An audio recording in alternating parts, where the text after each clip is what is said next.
Was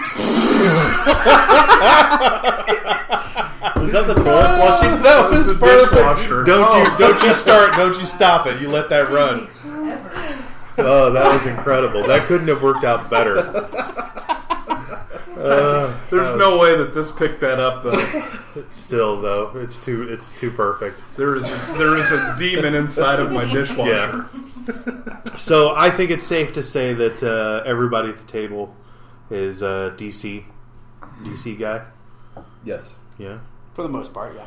For the most part. I would guess that I am. Yeah. All right, because I think that I haven't really explored my preferences yet. I'm still kind of coming out of my shell as an individual. Yeah. So I have a ways to go before I decide what I like. Mm-hmm. Okay. But so, yeah, I'm a DC guy. Right.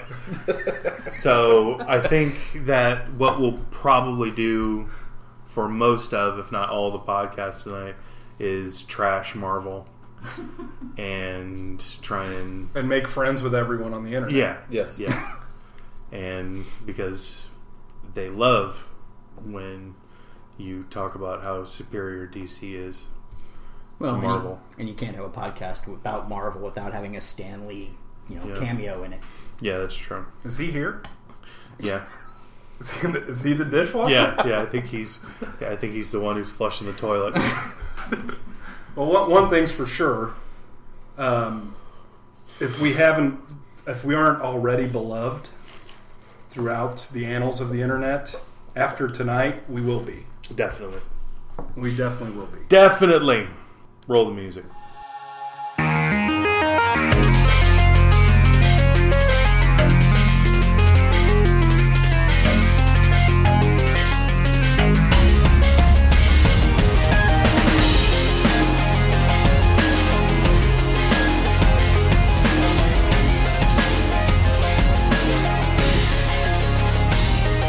Hey everybody, welcome to Friday Night Rides, a podcast about storytelling. My name's Fuzz, with me as always is Jonesy. Hey everyone. And we have the mighty Sean Ed with us tonight. Yo. And on the other side we have the Phantom Friday Nights alumni, Skip. How's it going? And tonight we're going to talk about comic books and stuff. And make enemies. Yes. So, let's talk real quick about NaNoWriMo. Get it out of the way. Yeah, so we've been on and on about this for 3 weeks now, and we are, as we're recording this, 1 week away from the deadline to get your 50,000 words done. Me and Fuzz have both been working on some stories for it. I'm way behind. Yeah. Yeah, you too? Yeah, about 30,000 words. I'm less behind than that. But I have a lot with the holiday this week, because Thanksgiving's this week. I'm going to have some extra time to work on it. So hopefully I'll be able to get caught up in time to finish it off by Monday. Do you feel pretty good about getting close? No. No? No. But, it just depends. I wrote more or less the whole of that episode 3 just in one night. Granted, I mean, the word count wasn't stupid high, but I'm thinking of it more as the whole project as opposed to the word count. Sure. So, and I just finished the 4th episode last night, and I figure if I keep it going, then I should be close to episode 12 by the beginning of next week. Awesome. So. Well, it's progress anyway. So at least we both have some forward momentum going. Yeah. I've been stuck on a couple of things that have really bogged me down this week. So that's the excuse I'm going to play here. But I fully expect to put a lot of work into it this week.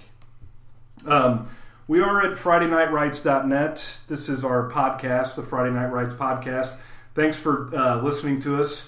If you found us on iTunes, great. Please leave us a review or subscribe. That helps us out, helps us get to the top of the search list there when people search for things about writing. We are also on YouTube. You may have found us on there. We're at youtube.com/fnwrites. And we have a podcast feed If you don't have iTunes or you don't want to listen to a podcast on YouTube, it's at podcast.fridaynightwrites.net. Our website is fridaynightwrites.net. It's a writing community where we try to encourage everyone to tell stories and get a conversation going about storytelling. And with that, also, don't forget Twitter. We got the Twitters, twitter.com/FNWrites. There are 2 tweets on there. We are super active. Yep.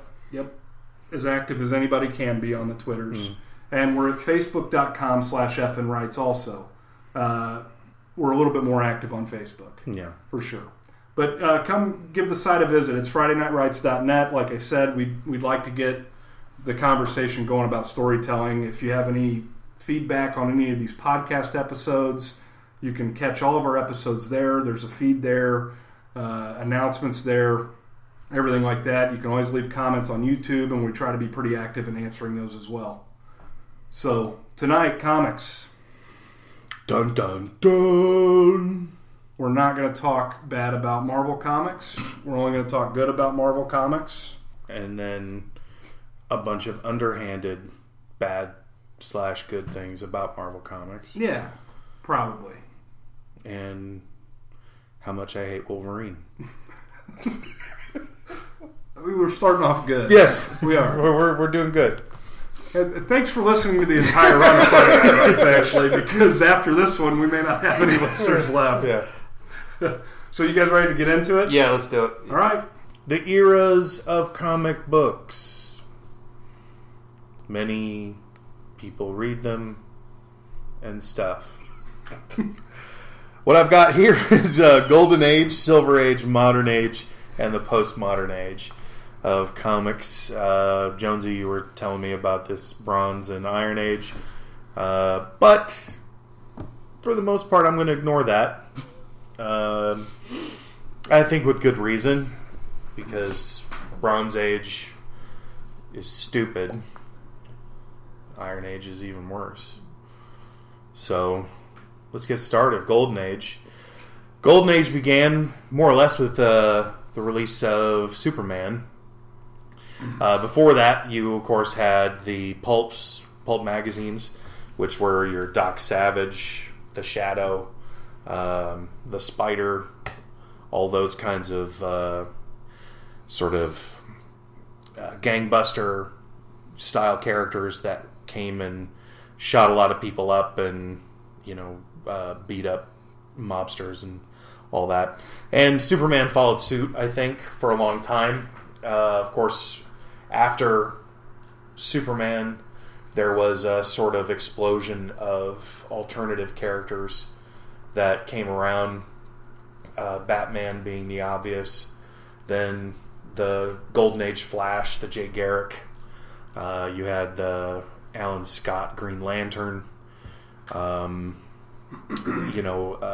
Then you had what would become Marvel Comics was your Submariner, Human Torch, Captain America, all that good stuff. And even though the stories are more or less kind of antiquated and kind of silly, just the opportunity to have one or touch one. I mean, putting me near the first appearance of Superman would be the worst thing. I mean, I don't run fast anymore, but man, I would just be like, it's mine! And I would just flee, run. But that was what really got the ball rolling.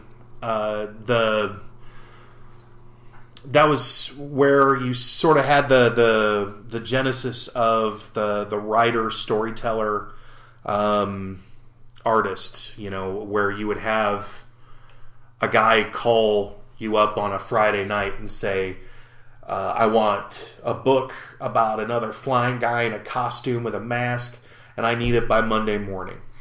And you would get all your buddies who could draw, and you would just pile into an apartment, some tenement out in the in the middle of the city somewhere, and you would just draw a 60-page comic in 3 days. I mean, now that's unheard of. Even if you task yourself to doing something like that, it would be next to impossible. But back then, comic book artists and writers were more or less slave labor. There was rumors, and I don't know. I know some of you have been watching some of the documentaries. I had seen one a long time ago that I couldn't find again. That was actually talking about how the mob they had been putting their money into all these different things, and when comic books boomed, suddenly they saw the way to make some legit money, and so they started throwing cash into making comics. And I guess the idea was that a lot of the writers and the artists at the time, and when I say writers, that doesn't really kind of count, because back then the artists were more or less doing all the heavy lifting. They, a writer would sort of say, I want to do a thing of Superman and he's fighting a bunch of goons and he saves the girl at the end. Can you do that? And the artist would be like, yeah, sure. And he'd draw 20 pages of that. And then the writer would come in afterwards and he would put in the dialogue. Yeah, the dialogue. So there wasn't really any direction. The writers, as they were not really writers, in any real sense, other than, writing down really cheesy dialogue. So it wasn't as script driven? No. And so it was real, kind of by the seat of the pants style of storytelling back then. But you also had some of the kind of most pure comics that ever came out during, so at least some of the most iconic imagery in comics. The classic Superman lifting the car over his head. The Batman with holding the guy in his arm as he's swinging across the street. You had a whole lot of that kind of stuff back then. And I think rightfully so, it was,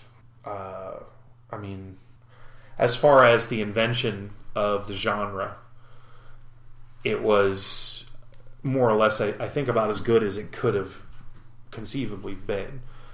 The Golden Age gave birth to most of, if not all of, the most classic characters, most famous characters that we know of today, and it also kind of created some of the worst. I would say atrocities, but that's a little harsh of a word. But when you take into account that Schuster and Siegel, that those guys made Superman and didn't see a dime off of his licensing, anything like that.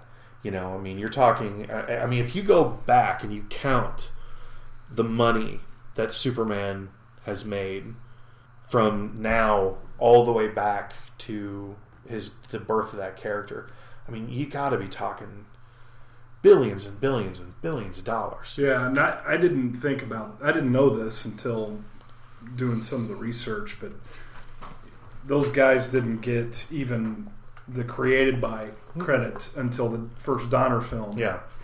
And that's when they started finally getting what they had due to them from DC. They went to court with DC over and over again about some of the licensing, some of the rights to the characters, and they just got shot down left and right because of those contracts.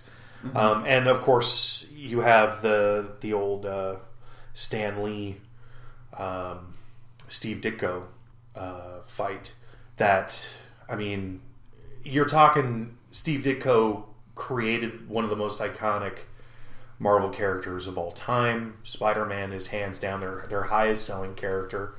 And Stan Lee for decades refused to give him credit as a co-creator, even though he designed the iconic look. He designed Peter Parker, the character. He designed Spider-Man as the character. But because he didn't come up with the words Spider-Man, he didn't deserve any credit for it. And I saw a interview, and I think it was with Kevin Smith, and Stan Lee had gotten there earlier, and his publicist wasn't there yet, and they hijacked him without the publicist there, and started asking him questions about it, talking to Steve Ditko. No, I don't think it was Kevin Smith. I think it was one of the British nighttime guys, the one that's obsessed with comics, something Ross. Jeffrey Ross? No, I don't think Jonathan so. Ross. Jonathan Ross. Yeah, Jonathan Ross. And he was talking to him, and he got him, was basically saying, I mean, don't you think that Steve Ditko did? And Stan Lee's just like, cornered an he's just like, nah, not really. I made up Spider-Man. And I'm sitting there going, like, sit your old ass down and draw Spider-Man. You can't. Well, and even outside of just Spider-Man, even the Kirby and Stan Lee issues, even as far as like Batman, that Bill Finger finally got accredited as a co-creator 2 months ago. Yeah. And he did all the initial writing. Yeah. And that's a big key factor. Bob Definitely. Kane was an artist, but not the writer. Yeah, Bob Kane definitely had the lion's share of the love on the Batman. And and there's tons of these characters, and now that there's going to be this proliferation of films, I mean, they're talking about 20 of them in the next 5 years. Yeah. Yep. So, you're talking about a metric film. Yeah, I mean, and you're talking about a metric shit ton of creators who are going to be standing there going, "Where's my cut? Where's my check?" I had just heard that the guy who created Rocket Raccoon had, I mean, the rumor, and I don't know how much truth there is to it, but what I had heard and what I had read was that he was basically like destitute, and they somebody went to bat for him. I don't know who it was, and was like, "Yeah, this guy made Rocket, who is the breakout character of this movie. He needs to get a paycheck," and apparently they, instead of, we were talking about what did that movie break the $1 billion mark? I don't know. That's a good question. We'd have to look. Give Skip 2 seconds; he'll find out. And and the thing is, even if it didn't break $1 billion, it made more than enough money to give this dude $1 million and be like, "Hey, man." Didn't break. Worldwide gross at $635 million. So the hundreds of millions. Yeah. So to go up to the guy who created the character and say, "Hey, you know what? Thanks. Yeah. Don't worry about anything ever again." Yeah. That's the least you can do. But they're not. And it's just it makes me sick because there's so many of these characters that's just going to keep happening. Over and over and over again, and it's just gonna be one thing after another. And I really hope that the public catches on to this and starts, kind of going maybe a little bit bananas on some of these people. And it's a funny thing, because all of these characters have had so many caretakers over their long stretches that all of that gets a little murky. Yeah, and. I know that the big companies are probably, whatever, we're going to do whatever to protect our investment, basically. But at the same time, reaching out to, Frank Miller's, he's bulletproof. Yeah. He's going to get his because he's got a following. But the guy who created Rocket Raccoon, nobody knows who that is. Yeah. So that guy being left buried is not a story that's going to be a big thing. Yeah, definitely. I noticed doing some of the research, back to the Golden Age thing, I noticed doing some of the research that it really took off with that. The Golden Age heroes jumped into World War II before the United States did. Yeah. So there was a whole bunch of Captain America. Well, I mean, his debut, he was punching Hitler in the face. March 1941, Yeah. punched Hitler in the face on the comic cover. Yeah. So there's that, and Superman got involved and everything like that. And then you had all these racist artwork of Japanese people and Germans, and the Japanese people all were buck teeth and had with fangs, fangs. and just crazy stuff. But I noticed that almost all of the Golden Age characters got heavily involved in that World War II thing. I think the only one that really didn't was Superman, because even by that point, everyone knew that Superman could roll in and end the war in a heartbeat. And I think I recall the storyline for him being something along the lines of him wanting to go over there, and for whatever reason, they wouldn't let him in the military. Like, they wouldn't let him go unless he was in the military or something. And so that somehow, and I guess the idea was that they put him up to look at the eye chart, and he relaxed, and he looked through the wall at something else, and he misread it, and they were like, well, sorry, Superman, you can't go to World War II, and he's like, oh, shucks. And he was basically like, well, they don't need me, we're going to win no matter what. Right. And I guess that was the sort of theme to keep Superman out. And that was the big rah-rah patriotism, and that was what was ordered at the time anyway. Yeah. And that's what a lot of the comics focused on. And probably for good reason. Yeah. I mean, none of us were alive. Skip, Superman, you weren't alive, were you? Huh? No. Not yet. Almost. But I mean, Superman they did have some involvement with like Pearl Harbor. Mm-hmm. And so I just put up an image of Superman Action Comics number 63 of him on top of a Japanese kamikaze plane tearing it open. I mean, there was involvement in it, just not so much him overseas. Yeah. It doesn't surprise me because, I mean, you go, hey, there's a world war on. Batman, and he's like, I must be in the shadows. And they're like, okay, well, fast guy with a pan on your head, and he's like, oh, gee whiz, guys, I guess. Or it's like, you go to Superman and go, hey, Icon, go over there. And he's like, all right, I'm going to go kick the crap out of some Hitler. And, it's over in 20 minutes. Yeah. There you go. And, so you're talking... I mean, they had to come up with a way to keep him out. Sure. But on the flip side, with the Marvel stuff, they had Namor was involved, the Human Torch. You had, Captain America was solely based. Yeah, I mean, I think almost like that was kind of the precursor to DC. That was kind of their downfall. Is they gave the precursor to Marvel the opportunity to step in and say, well, if you're going to hold back on your big alpha, we're going to make something specifically saying that we are totally pro World War II. Yeah, and the thing is that it really helped the sales out because they were saying that like 1 in 4 publications that was sent overseas to the troops was a comic book. Yes, and and then of course paper was rationed during World War II, so. That was what created the collector's market for old comics anyway, because the first thing that left was Mom going, well, we got to get rid of all of our paper. We're getting rid of all those damn comic books. Yeah. And, and so most of them just up and disappeared. And a lot of them pre-World War II, the comic book industry, where a lot of these were being created, they really tended to focus more towards youth.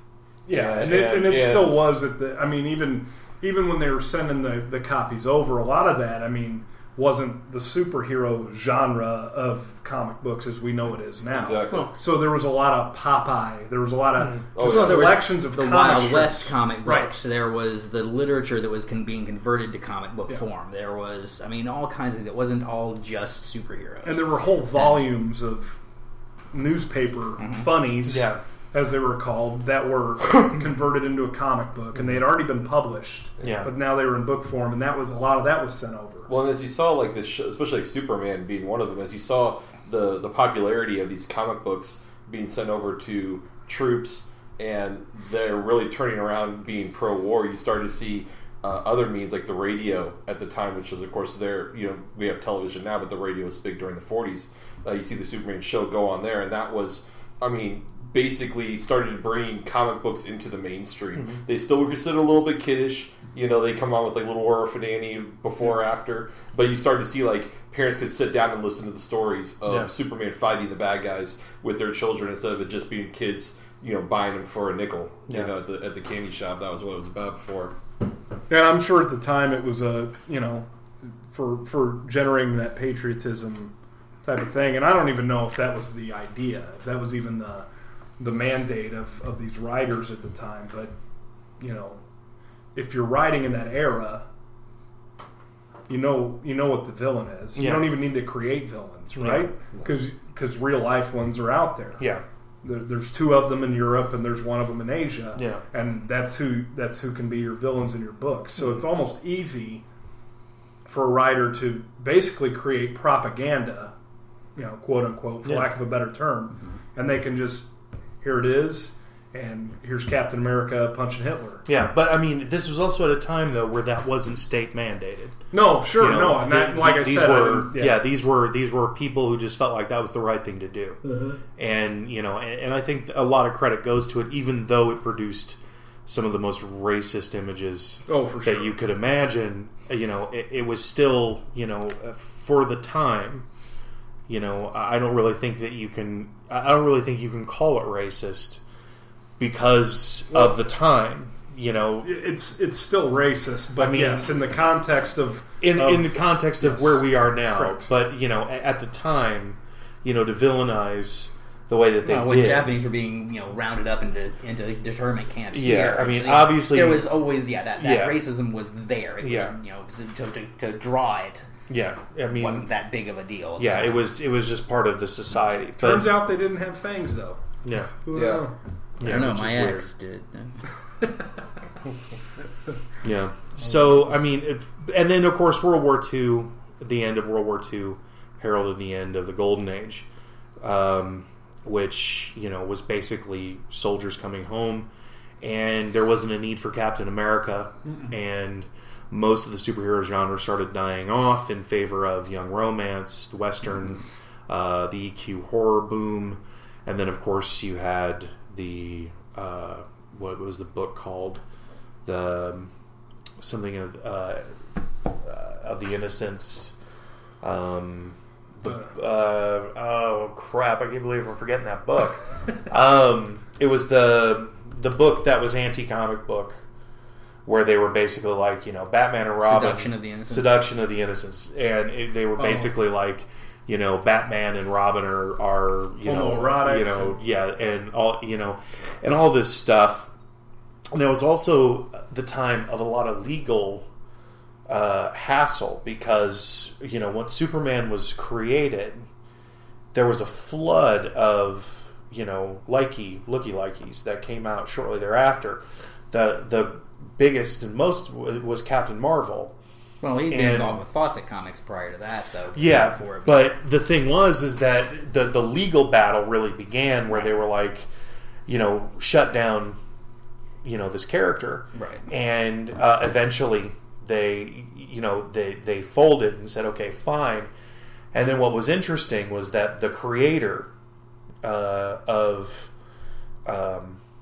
Captain Marvel then said, well, you know what, I really like this character, so I'm going to create this other guy that's essentially the same character, but we're going to call him Miracle Man, and instead of saying Shazam, he says the word atomic backwards, and then he explodes like an atom bomb, and then what's left is this blonde-haired Aryan superhero. And he recently saw some kind of fame because Neil Gaiman and Alan Moore and Grant Morrison, they all had individual kind of runs with the character since like the 80s when they sort of kind of brought him back again.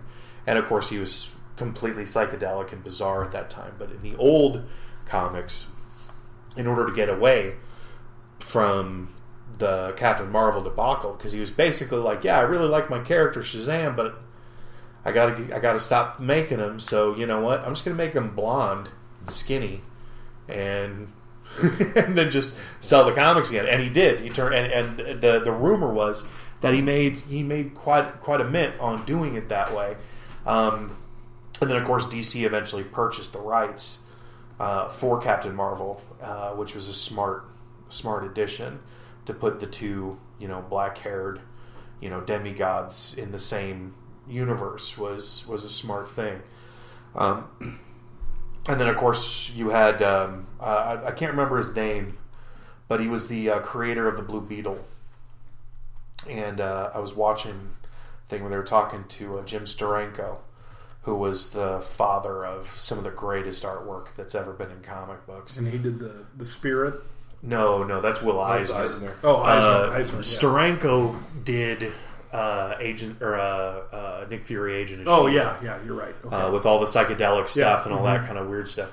But yeah, he was basically telling a story about how he was talking to the creator of the Blue Beetle, and he said, because Fox Comics at the time, they were the lowest of the low. Every character was essentially a ripoff of another character, just with a different name.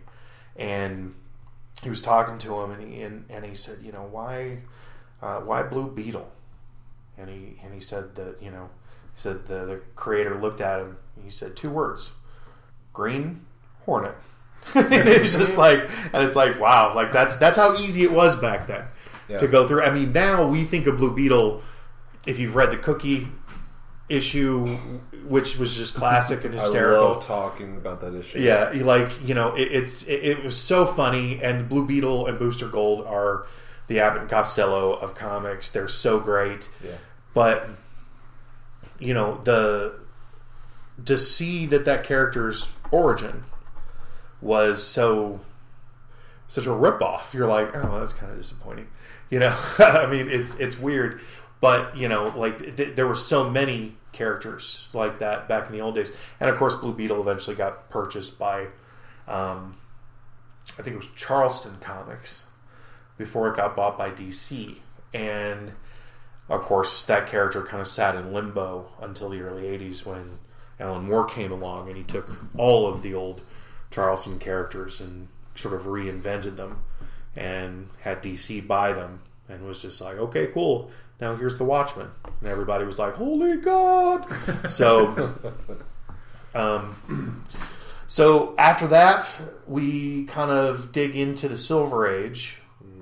The creation of the comic code. Yeah, the comics code. And that followed the Seduction book. of the Innocent. Yeah. So that followed that. And that was the answer to that. That was a congressional thing. Yeah. It came out of but one thing though to remember is that it wasn't a state mandated thing. Right. The comics code was something that all the comic companies gathered together. They put this group, it out. Yeah, they put this group together that would be their watchdog group, and it effectively, neutered comics for probably 20 years. Well, maybe, it's the MPAA. It's the Motion Picture Association. Yeah, I mean they were scared of that. Right, the Red Scare was so big right then. Yeah, it was their answer to keep them out of hot water. Yeah, and it destroyed horror comics. Mm-hmm. You had like the boom of some of the great magazines at the time, like Weird Comics and comics too. Yeah, where werewolfism, vampirism, zombies, all that stuff. No more, no good. We're not allowing it. And and you wouldn't see a resurgence until probably the 80s with the television show with the Crypt Keeper. Tales from the Crypt. Most of those old EQ comics, I remember buying reprints of them when I was young, and I mean, I remember enjoying the hell out of them at the time, partially because they were so hokey, but also because the art style in them was so radically different from anything that was in comic book, like superhero comics. They had a kind of realism that you didn't get in normal comics.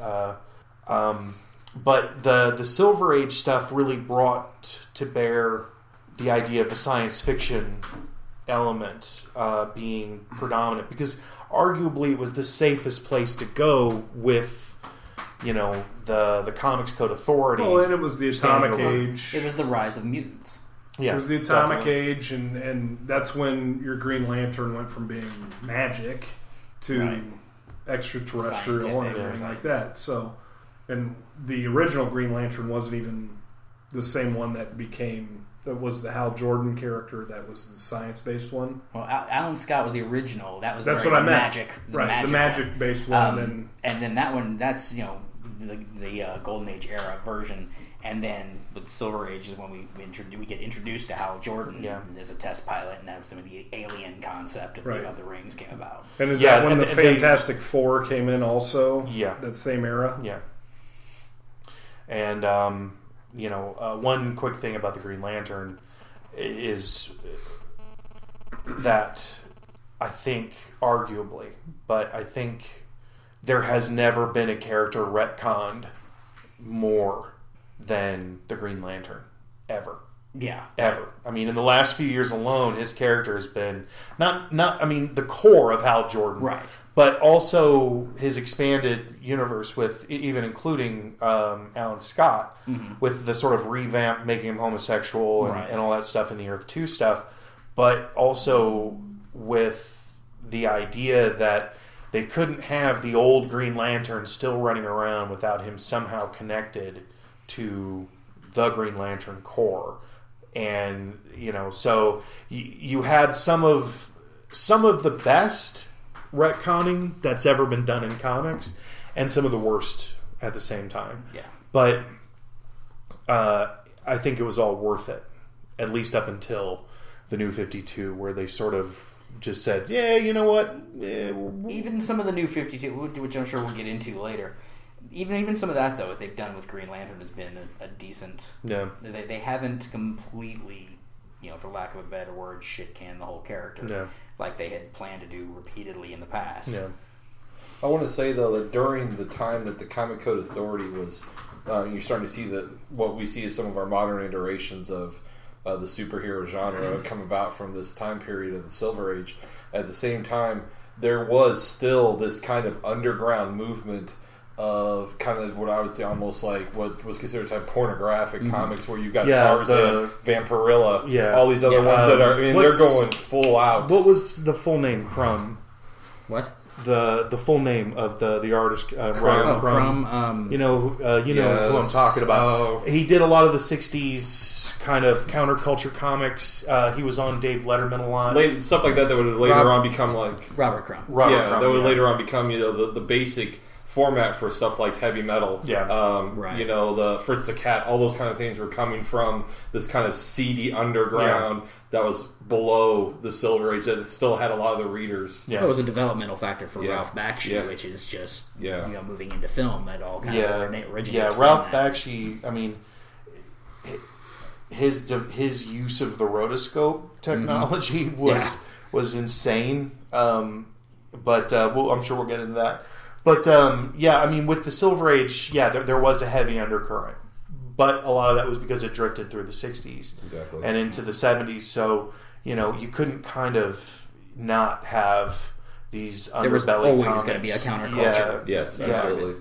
But I think that it's important to mention just because of the fact that they're still around, and they would later develop into the modern era. Well, and in contrast, too, a lot of what I read about the Silver Age was that it was they fully embraced the scientific part. So it was the atomic age, but all of the stories were pure camp. Yeah, it was all for children. Yeah, it was there was no adult stories. It was child stories, and it was silly and all that stuff. Yeah. It was much more. It was episodic without being arc driven. Right. It was a lot more just a villain of the week. Yeah. Go in, bang, pow, done. So they lost a lot of that grand scheme aspects of the comics prior to the and idea after. of the storytelling went away in favor of much shorter arcs, much easier villains, much more wild and kind of outlandish concepts and outcomes. And Silver Age was the era where you had the Superman character who could literally throw moons at opponents, and it was the ass end of that where you had John Byrne come around, who was the writer and artist, and he basically said Superman's a little out of hand. We need to dial this back a little bit. You can't throw moons. And so it's a little bit of a power imbalance. And that was right around the time that Chris Claremont showed up. And even though his style is definitely risible, when you go back and you read old X-Men comics and you see that almost every other phrase that came out of one of the X-Men's mouths were, we live in a world that fears and hates us, or Wolverine had to say at least 3 times an issue that I'm the best there is at what I do. And his writing style, his prose was silly, iconic, no doubt, but it was that style of writing that gave birth to the idea of the X-Men universe. You had tons and tons of X-Men issues. They're fighting Krakatoa, they're fighting Magneto, they're fighting... and a lot of that fell more into the Bronze Age than it did. I mean, I know we're kind of going with Silver, and you were kind of like saying F, Bronze, and Iron. Right. But there was that section off, because it was really like with the giant-size annual X-Men that introduced the new X-Men team with Wolverine and all that. Brought in all those characters. That was what kind of brought all that in. And you had the villains like Arcade, and the creation of like the Brood, the Shi'ar Empire, that whole era where the X-Men were flying out into outer space and doing all kinds of crazy Battlestar Galactica stuff. And and that was really kind of, I think, at the ass end of the Silver Age. Yeah, well, that was the jump into, because like I said, when you get into the Bronze Age with right at the end of the Silver Age, and what kind of carried it into the Bronze Age was more even though it was still mutant characters, the actual writing of like the X-Men, when they had brought in, like I said, that new X-Men team, kind of changed the landscape on the character development of them, and allowed the characters to, even though they were mutants and had these powers, they were still much more down to earth and relatable. They had a lot more foibles to them, on top of, there was a what's the right word I'm thinking of? They always had their own quirks. You had like Wolverine, who, yes, arguably the badass of the group, but he was also depicted oftentimes as he's a little guy with a Napoleonic anger complex. This is, so it made the character more believable. But you also got into a lot of more darker storylines too. On top of, conversally, when you had the outrageousness of going into space and all that, like you also had what he was talking about earlier was the 70s, right? Sort of social birth of the idea of doing comic books about anti-drug stuff.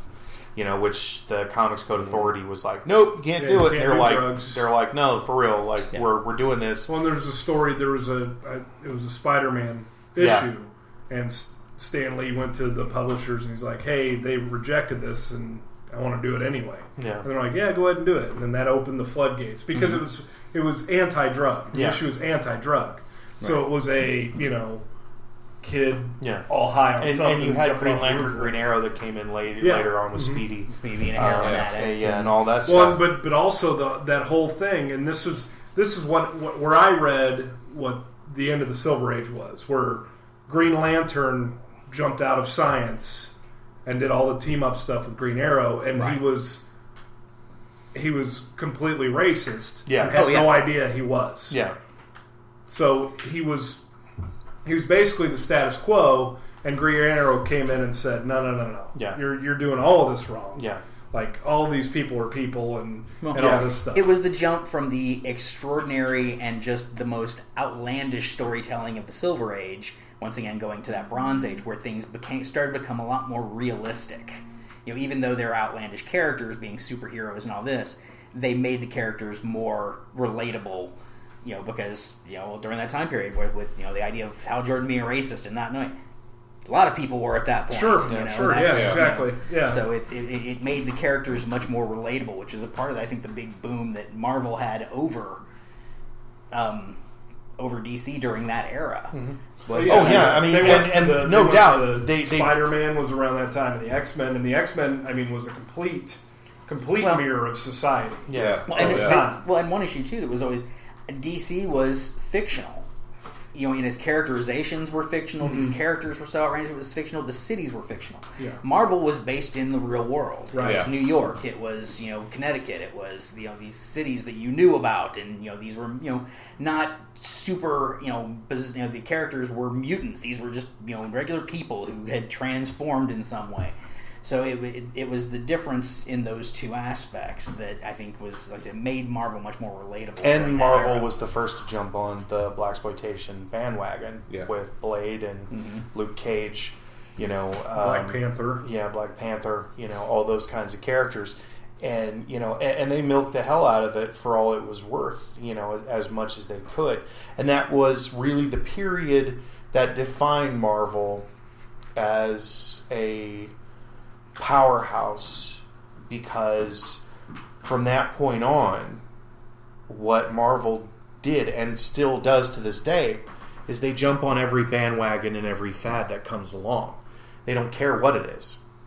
If it's something that's going on in society, whether it's good or bad, they jump on that bandwagon as fast as humanly possible, and they'll start writing stories about it, throwing it into their world as quickly as they can. Well, much of art does that, though. It's not confined to comics or Marvel. No, all art does that. But the difference, though, being is that on the Marvel side, a lot of their approach towards new concepts and new ideas tend to, whereas DC has a tendency to be patronizing in the truest sense of that word. DC and its characters tend to be moms and dads. They don't tend to be the young Rugrat kids who are getting in trouble. Whereas all of Marvel is the young Rugrats going out and getting in trouble. The only patriarchal or matriarchal characters in that entire universe is functionally Professor X and Captain America, Nick Fury. Whereas DC is chock full of the sort of patriarchal design. Marvel, as far as the fad thing goes, they jump on stuff before they really realize it. Or not, that's not the right way. Before they know what it is. Like, you can tell that the writing in a lot of the cases, especially over the years, was just lackluster. They didn't know what they were getting into. They just knew that here's the new fad, we're jumping in. And then, when those fads would eventually become, detrimental, they would back out and try and wash their hands clean of them, and inevitably get someone like Brian Michael Bendis, who will come back and somehow make it cool by doing something retro that was stupid back then, and trying to make it cool now. One other aspect too that I think we haven't even kind of discussed is the outside marketing of these comic book characters during these various ages as well, and the detrimental effect that they've had on the comic industry itself during that time period. Batman Batman got wrecked by the TV show in the 60s. You had, but then when you came back into during the Silver Age, when you had Neil Adams, you had with Denny Silver O'Neil. Age, you had your Saturday morning cartoons that consisted of DC, Super Friends that was kind of campy and still kind of silly, which DC was still kind of writing towards. Whereas then you turned around, you had Spider-Man and his Amazing Friends, which were college kids. You had the X-Men cartoon at the time, which did address a lot more realistic social situations. So even in those changes within and how that marketed towards that, those shows arguably created a good number of what would be the later comic book fans that bought during the Bronze Age and on. I think that's a lot of the reason that Marvel moved ahead in that period, in that time period, because they were talking about social issues. They were talking about culture, and DC was still doing Super Friends. Right. They were still marketing to children. In a lot of ways, though, they were kind of trapped into that. And I admit that I'm coming up to DC's defense because I'm a DC guy. You don't need to, though. But the thing, though, is that you can't have Superman, say, writing a story about Superman tearing down the KKK. Right. Like they did it in the radio show, and it worked. Yes. But doing a comic book about Superman tearing down the KKK, well, what's the story? Superman flies in, he kicks the crap out of the KKK, KKK's gone. Right. Never to return. That's the story. Whereas with the X-Men, you can throw them up against the KKK because unless it's Colossus, then they're going to put a shotgun up to one of those mutants, and that mutant's going to be like, "Oh my god!" But that was that relatability. That's what when they made the characters more realistic because you gave them those weaknesses. Yeah, you had they weren't. That's what it was. The startup that saw an opportunity to get into culture a little bit more, and also because a lot of those kids in the 50s were growing up. Yeah, so they were moving on from Superman saves the day all the time, truth, justice, the American way. And they're like, hey, all this stuff is going on in my life that is messed up. Yeah, there's all this counterculture stuff going on. So here's Spider-Man, who's my age, who's got the same kind of problems I have, except it turns out he is Spider-Man. Yeah, one thing, though, is that, when you see the stuff about Marvel and Marvel's characters, they're all so relatable. They're just like me. I could be like Peter Parker, except, of course, I'm not a genius who invents, spiderweb goop when I'm 15 years old. I'm not, a gamma scientist who invents a gamma bomb, which is arguably the dumbest thing you could conceivably do anywhere, But the thing is that every single one of their characters are super scientists. That's not true. Kiss are far from super scientists. The point is that the reason that Marvel gained so much traction in that time was because of what was going on socially, and they capitalized on that. Yeah, which is what you spoke to a little bit earlier. Yeah. And DC was still doing, like you said, they were doing classic Silver Age stories, right. And that's kind of where the research I did said, here's the gap. Mm-hmm. So we still have the Silver Age, and then all this Marvel stuff starts trickling in, and it's like, this all is talking about what's going on right now in the world. Yeah, and that was gaining traction with older readers. Well, you had the beginning of Tony Stark's alcoholism. You had, so even at that point, you're getting adults who can have a something relatable. Yes, of course, they're not all billionaire super scientists. Yeah, but then the Green Arrow, Green Lantern stuff started as an answer to that, or right around the same time, and it addressed all of those same things. So they were all dipping their toes into that. But I think that's what brought Marvel up to the level it was at. Yeah, and it was able to tell stories that were relatable to everybody because they were... Also, one primary difference was also the character design. Because when you had a guy in a green Robin Hood costume prancing around with a bow and arrow with a dude in a green and black spandex bodysuit, a unitard, with a Robin mask flying around with a magic ring, somehow that's just not as cool as a dude with claws. Well, who's got weird fins on his eyes. Well, and once again, you address the concepts of the weaknesses of the characters. Yeah, that was another thing too. It was with Wolverine. Yes, there were weaknesses, the fact that he could be beaten up, but then again, with the healing factor they gave him, those kind of things. So they had ways to bounce back. Yeah. Where you had Green Lantern, who arguably at the time was one of the dumbest characters ever, because he was could be hurt by yellow. Yeah. Still the dumbest weakness ever published. Yeah. So it was just... Yeah, I agree with that.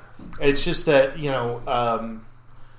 a lot of the stuff, especially from that era, where you had the proliferation of the social issues.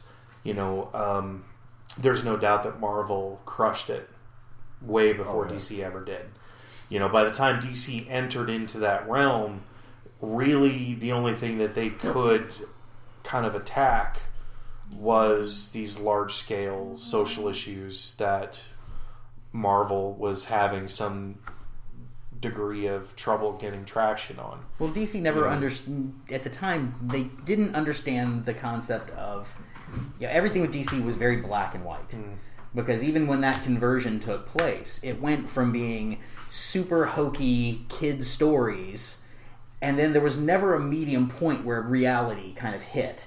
It became super dark with Speedy's heroin addiction, Aquaman's kid being killed. Yeah. I mean, these were, it just immediately jumped. It was a complete flip on its ear to these super dark stories that were, while touching on reality, they were still awful extreme. Yeah, they were a knee-jerk reaction because ultimately sales is what drives the empire. And the problem is that when Marvel turns around and is getting the lion's share of the thing, you really have no choice but to shake it up. Well, and I would assume also the actual writers, the storytellers that were working on those titles, saw what was going on across the street and was like, man, I want to write about this. Yeah. Like, this is what my day-to-day is. Well, this is what but they couldn't what's going on in my world. But DC couldn't have an alcoholic. Sure, Marvel had Tony Stark with the whole alcoholism. Yeah. They couldn't go, well, they've got an alcoholic on their side.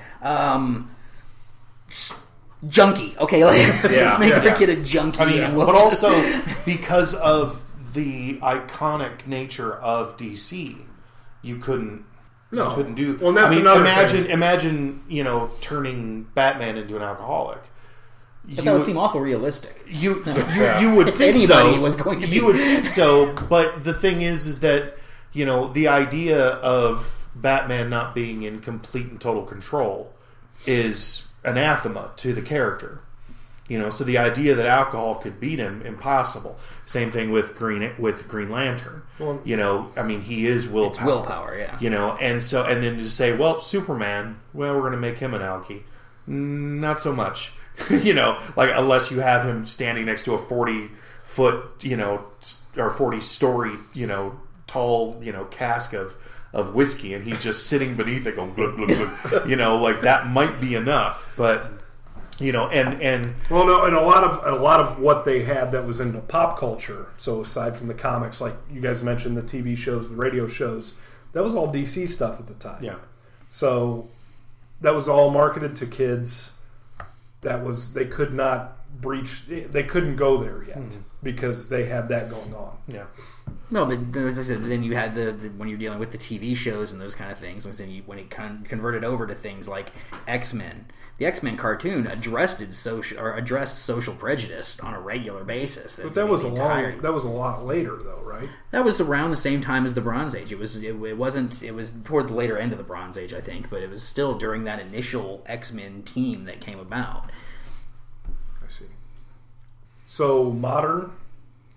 Well, or through the Bronze Age. I mean, we got this broken down a few different ways. Yeah, but I mean, you want to call it iron, you want to call it modern, or a mix of the two. But we can all agree that the Watchmen happened. Yeah. And that everything and the world was right changed. With everything. Yeah, the Watchmen happened and everything changed. You could argue at the same time, it was the Dark Knight Returns. That came out at the same time, the Frank Miller book and all the Daredevil stuff he did. Yeah. And all of that stuff all hit. Yeah, Swamp Thing, Bernie Wrightson, and Alan Moore, and then you had the Sandman with well, that's all you have to say. It's just Gaiman, Moore, and Miller. Yeah. Those three words define that entire next age. Yeah, completely. And when they came out with, especially with The Watchmen, The Watchmen was the book that every comic book writer and every comic book artist looked at and said, this is where we're going for the next 10 years. And that was the birth of angst in comics because no one quite got it right. Alan Moore walked in with a nihilistic view of America. And he wrote a nihilistic depiction of America through the eyes of superheroes. Then you go to Americans and say, okay, now do a nihilistic interpretation of America through the eyes of superheroes, and they're just like, everybody wears trench coats. No, and everybody wears sunglasses, and everybody changes their name. From whatever they were, Captain America stopped being Captain America, became Nomad. You had all kinds of different changes going on. Ghost Rider became Blaze. Yeah, So that was a terrible joke. And, what you ended up getting out of all that was a whole kind of embarrassing time period where the Punisher was the coolest character around. And, when the coolest guy around, when his power is... I have a gun. Yeah, I can pull a trigger. Yeah. That's pretty lame. And, that was the time period where everybody lost heart in characters like Superman, like Batman. But during the same era is when we got the real resurgence of what has to have been some of the greatest characters in the comic book industry. Amalgam. Amalgam. Terrible. Terrible. Yeah. The first Amalgam run, I remember seeing it when I was young and being like, holy crap, this is the coolest thing ever. And then reading it and being like, holy crap, this is the dumbest thing ever. And, and then they're like, oh, we're going to do round 2. And I was like, no! Where it's like, yeah, we're going to take Batman and we're going to mix him with his alternate Marvel counterpart, Wolverine. Yeah. Dark Claw. Obviously. When you take the world's greatest athlete and, when the guy who is, what's the name of the... You make a midget angry detective is what you do. Yeah, you take Sherlock Holmes and the greatest athlete who ever lived, and then you combine him with a super short, super angry guy with claws. Okay. Well, that's dumb. And then they're like, yeah, we're going to put Superman and Captain America together. Why? Yeah.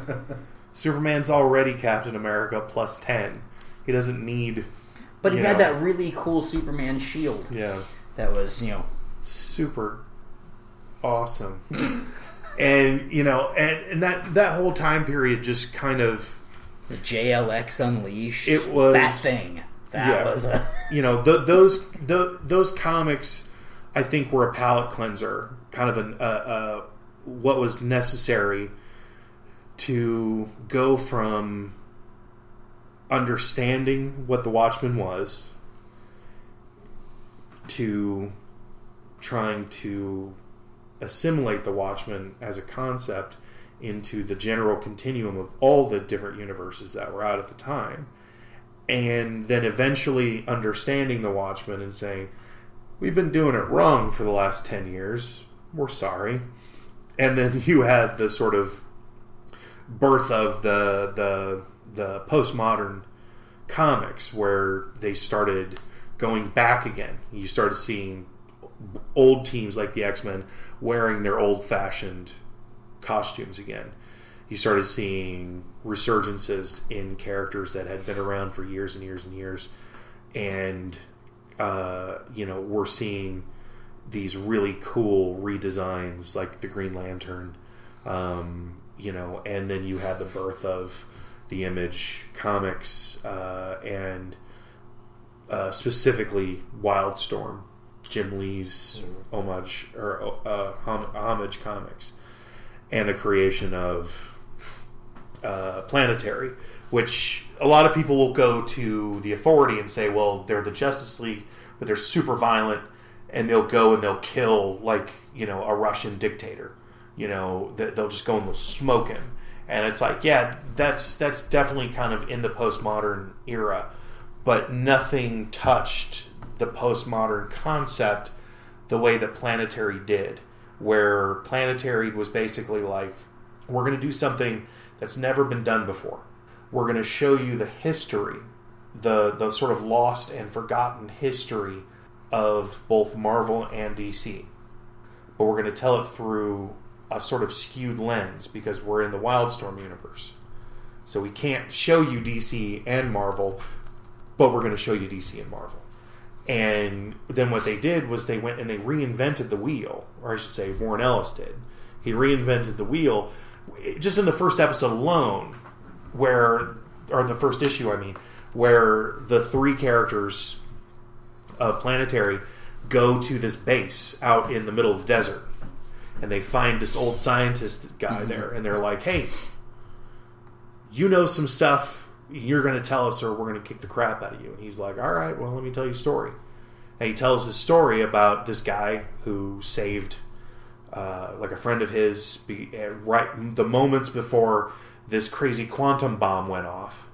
And then they were like, it took the military millions of dollars several years to track this thing down, to kick the crap out of it, and then we dropped it into a pit 2 miles deep. And then they flip the camera on, and you see the bones of the Hulk just lying there at the bottom of this thing, and you're like, what? That's awesome. Yeah. You know, and then later on when they're like, yeah, you know, spaceship comes crash landing into Kansas, and instead of it being the farm family that they were hoping for, a supervillain, a bad guy, who was one of the Fantastic Four, the Human Torch analogy, I guess, gets there and kills the baby Kryptonian before, but he saves the blanket, right? You know, and like, you know, and then when you find out that we found out there was this invisible island off of you know, whatever continent. And so what we did was the piss out of it. Yeah. So we tapped into the old Reagan era Star Wars defense platforms, and we nuked it before Diana could ever get, you know, or no, she had gotten off. Well, in one universe she had, in the other she had not. But yeah, I mean, so they nuked Paradise Island before Wonder Woman ever got to, you know, come here. I mean, like, completely just blew your mind. You know, I mean, the first episode alone is like, hey, you know, we found all of the Pulp Age characters, and they're all dead in a mountain, having defended us from an invasion from another dimension. So Doc Savage, the Shadow, all those guys, all dead. You're like, what? And then the second episode, they're like, yeah, we're going to take you to Monster Island. There's Godzilla. Kiss my ass. And you're like, what? You know, your head explodes. And, you know, and it just keeps getting crazier from there. And by the time you get to issue 26, 27, when it finally finished, they had explored so many different characters, so many different facets of what you sort of took for granted in comics, to the point where what you had in its completion was literally, you could say, okay, I'm done. I've read the best that there's ever going to be. You know, I watched this psycho British guy, Warren Ellis, redefine the entire comics continuum in 27 issues. I don't need anything else.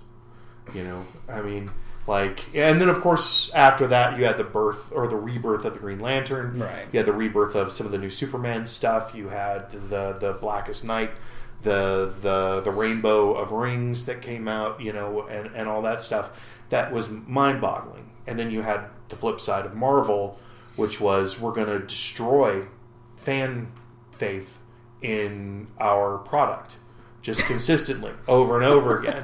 I mean, like, you had what take all of our customers and rape them in the face. Yeah. Did Civil War come out first, or was House of M? House of M, I think, was first. Yeah. So you have House of M that ends. Well, spoilers in a character that had been Magneto's daughter forever, saying no more mutants, and then boom, no more mutants. Admittedly, up to that point, though, they had to do something. Damn near every character in the Marvel Universe at that point was a mutant. They had gone so over the top that they had to do something to rein that back in, which was the whole reason for House of M. You can look at it that way, and if you choose to be positive about it, that's fine. I'm not saying it was a good idea. You know, but I'm saying they had to do something to curtail the mutant frenzy. My thing is that when you have what is arguably a solid origin, an easy origin, like Mutant, because Mutant doesn't require much. Right. You just go, well, that's what he is.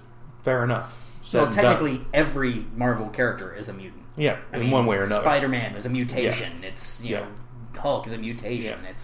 Yeah.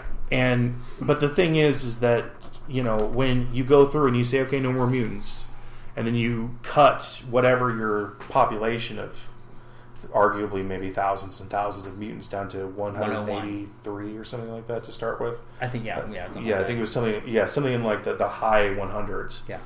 And then from that point on, if you're a mutant, you are just perpetually screwed harder and harder and they harder. Kind of start getting picked off at that point one by one. Yeah, one by one, they start getting smoked.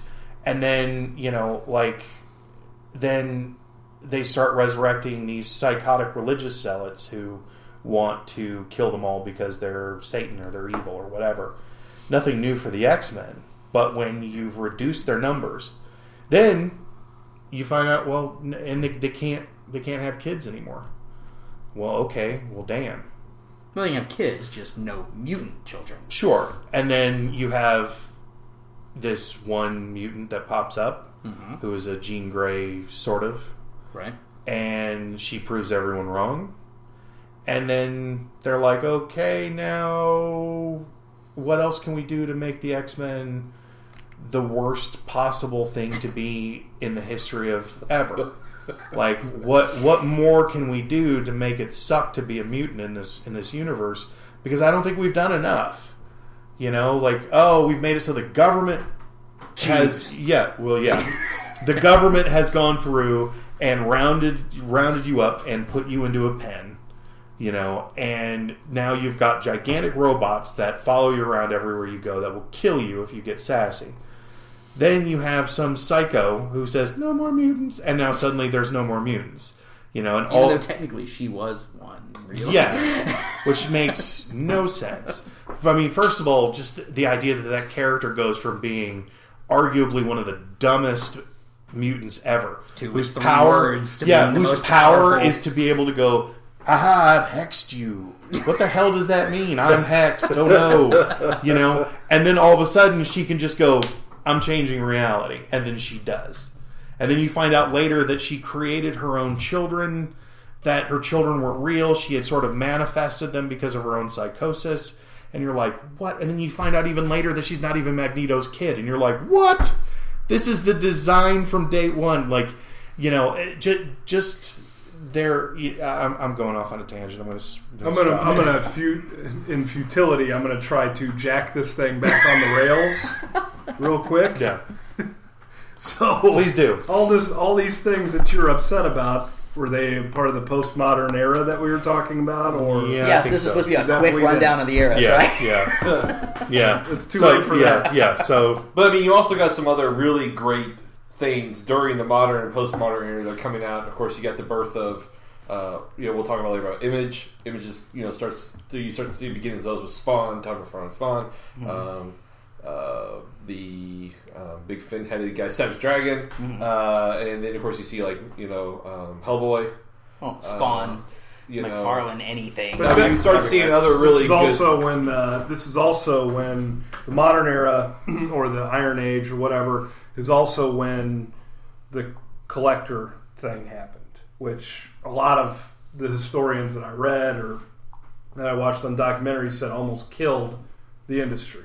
Now that's probably hyperbole, or I'm sure it is, but the collector thing. So these companies decided, hey, we can release these collector's issues, and people were looking at all these Golden Age books that what Fuzz alluded to earlier. They were rationing paper, so they were getting rid of all these books, and they ran out of them, and everything like that. They were passing notes, and it's awesome. Anyway, they ran out of paper, so all of these Golden Age books became collector's items and worth a lot of money, right?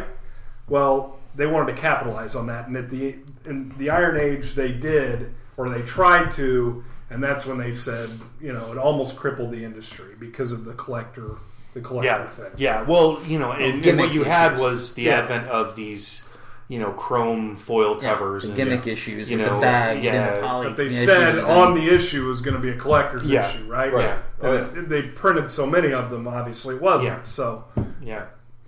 Well, I mean, that's a little taste of the ages of comics. Our quick rundown. Yeah, that was the quick rundown. And it was, after an hour. It was more than 20 minutes, which is probably what we wanted to aim for. But we're going to take a short break, and we're going to come back, and we're going to talk about all the rest of the stuff on our list, which is only like five or six. Next up is DC versus Marvel, so it's going to be light conversation. Probably only 5 minutes long. So we'll be right back.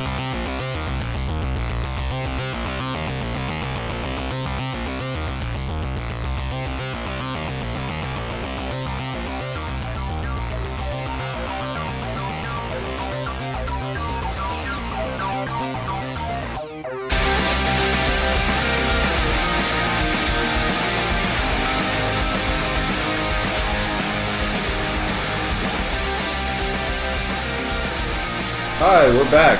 It's Sean Ed. Because you never hear from me. We're talking about comics, and even though we've touched basis on it, we're going to talk a little about DC and Marvel. And I have a question for our resident Marvel enthusiast, Fuzz. Go ahead. We know that, so the Avengers have come out, and we already know Civil War is going to be happening. And, we know about all these other ones, Guardians of the Galaxy. Netflix is big on the bandwagon with Jessica Jones and, all these other things. Daredevil was, and now the Punisher is going to make an appearance, and possibly that's going to branch off. The big one that everyone is really wondering about, and is everybody's underdog favorite.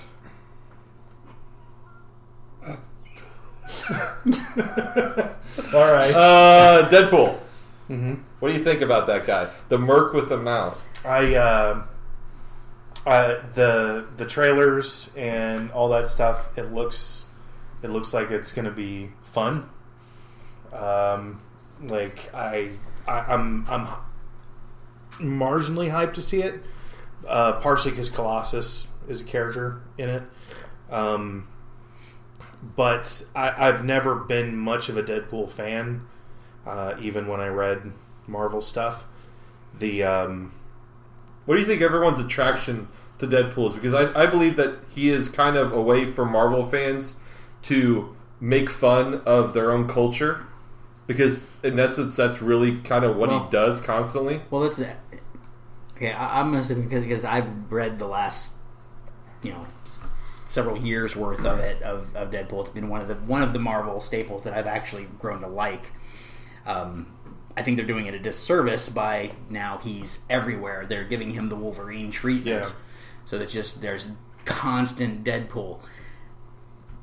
I think the attraction of the character though is because it's the one character in the Marvel universe that recognizes he's in a comic book. Yeah. And constantly breaks that fourth wall, yeah. and really kind of it's that making fun of himself and the entire culture.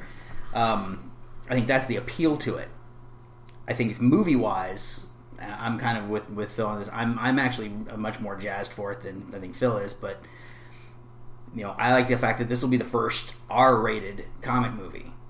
It's going to break some boundaries there. And there's, just the trailers we've seen with the amount of profanity, everything about it is going to be. Watchmen was R-rated. Yeah, I don't. Well, there's comic movies that are R-rated, but first Marvel, specifically Marvel. Yeah, and to be entirely, 100% about it.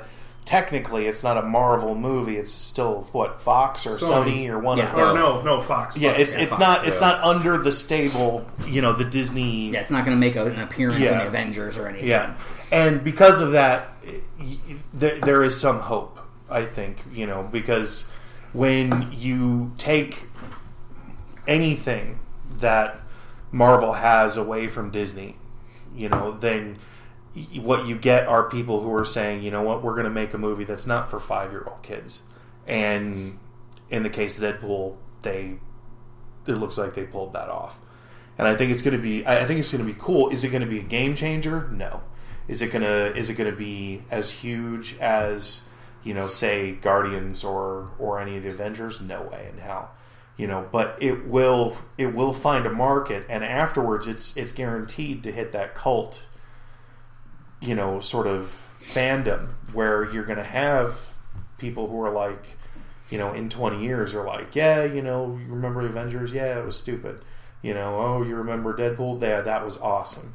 Well, even film-wise, it's breaking those boundaries as far as the character itself and its self-acknowledgement. Mm-hmm. When you've got Ryan Reynolds being dragged off to have the procedure done, and he's like, just no matter what, don't put me in a green costume and make sure it's not digital. I mean, that a complete, slap in the face to his Green Lantern portrayal. So it's, that's the fun of which the character. I think is interesting, because had that movie gone over like gangbusters, would he have even agreed to that gag in the first place? Exactly. Right. But just the fact that he does that, it doesn't bother me. But I was a fan of the Green Lantern movie. That was the thing.